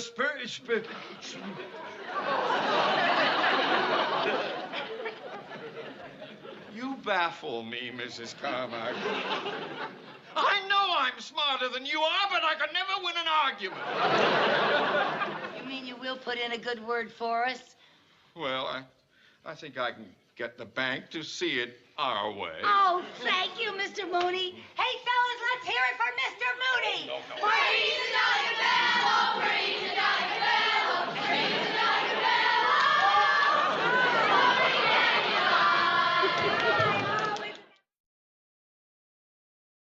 On the fourth day of Christmas, my true love gave to me 4 calling birds, 3 red hens, 2 turtle doves, and a partridge in a pear tree. On the 5th day of Christmas, my true love gave to me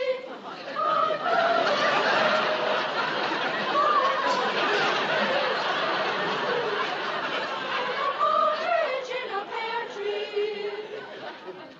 On the 6th day of Christmas, my true love gave to me 6 geese a laying, 5 golden. All right, hold it. Barry and Newton, come here. Now, one of you was saying 6 geese a laying when you should have been saying 7 swans a swimming. He said 6 geese a laying. I did not. It was you that got mixed up. It was not. It was 2. Now, Let me see you prove it. Oh, Now, none of that. Now, that was entirely uncalled for, Barry. We're going to have to separate you two boys. Now, you stand there. You get up and change places with little Malcolm. Oh, come on, Malcolm. You come down here now. Stand right here. Malcolm. Where's Malcolm? Malcolm? Where is Malcolm? He was here a minute ago. Well, now, this is ridiculous. Now, this is no time to play games, Malcolm. This is serious business. Malcolm, come in. Malcolm! Yes? Well, where have you been? Outside. I didn't see you leave the room. I fell out the window. Oh! I'm okay. Oh, good heavens. Close that window. And be careful. Oh, Malcolm, now you stay right here where I can see you. Good heavens. Now, let's make sure we're all here. If there are any boys who aren't here, will they please raise their hands? What did you say, Mom? Oh, well, I guess they're all here. Now, look, boys. I know the lyrics to this song gets more and more difficult as you go along. Some of you are saying 6 geese a-laying when you should be saying 7 swans a-swimming. So I'll cue you. Now you watch me. This is geese a-laying, and this is swans a-swimming. Now let's take it from the 7th day of Christmas. Everybody. Okay, now 1, 2, 3. On the 7th day of Christmas, my true love gave to me 7 swans are swimming, 6 geese are laying, 4 golden rings, 4 calling birds, 3 red hens, 2 turtle doves, and a partridge in a pear.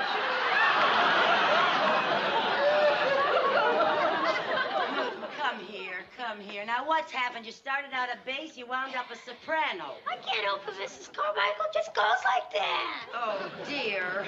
Well, now, why don't you try to do what I told you to do? Think low. All right, Mrs. Carmichael. Oh, dear, what am I going to do? We've got to have a bass for the choir. We can't go on. Anybody home? Mr. Mooney, would you repeat what you just said? All I said was, anybody home? Fellas, our troubles are over. We found our bass. Let's hear it for Mr. Mooney. Ring the jolly bell, ring the jolly bell, ring the jolly bell. There's nobody candy dog.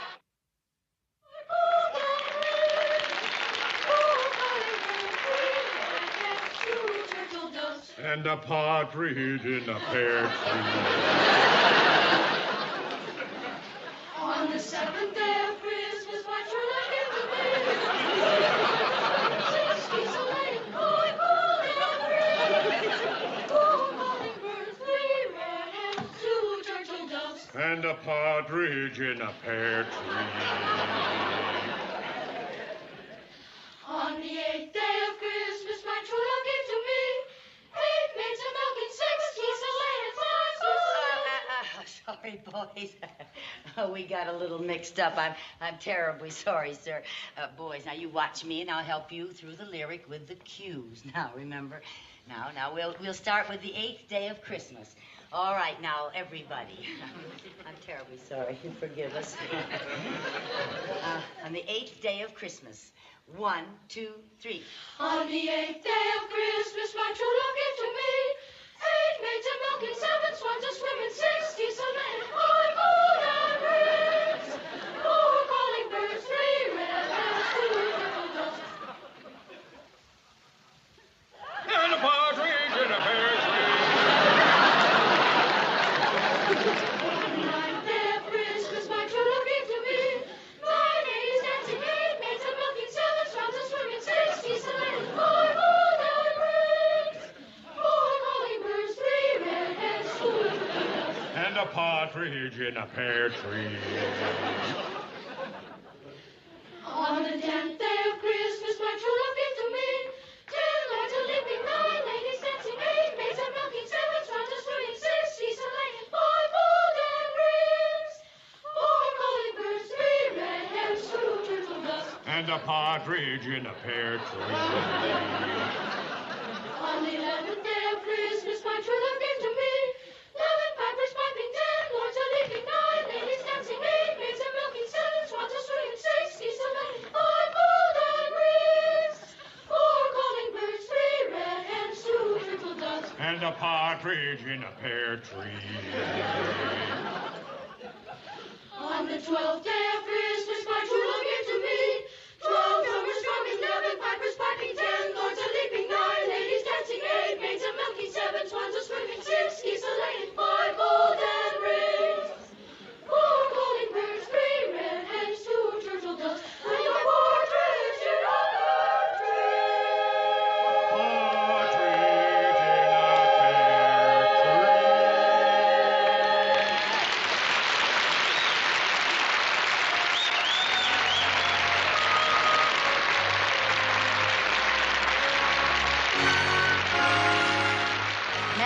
Christmas, everybody.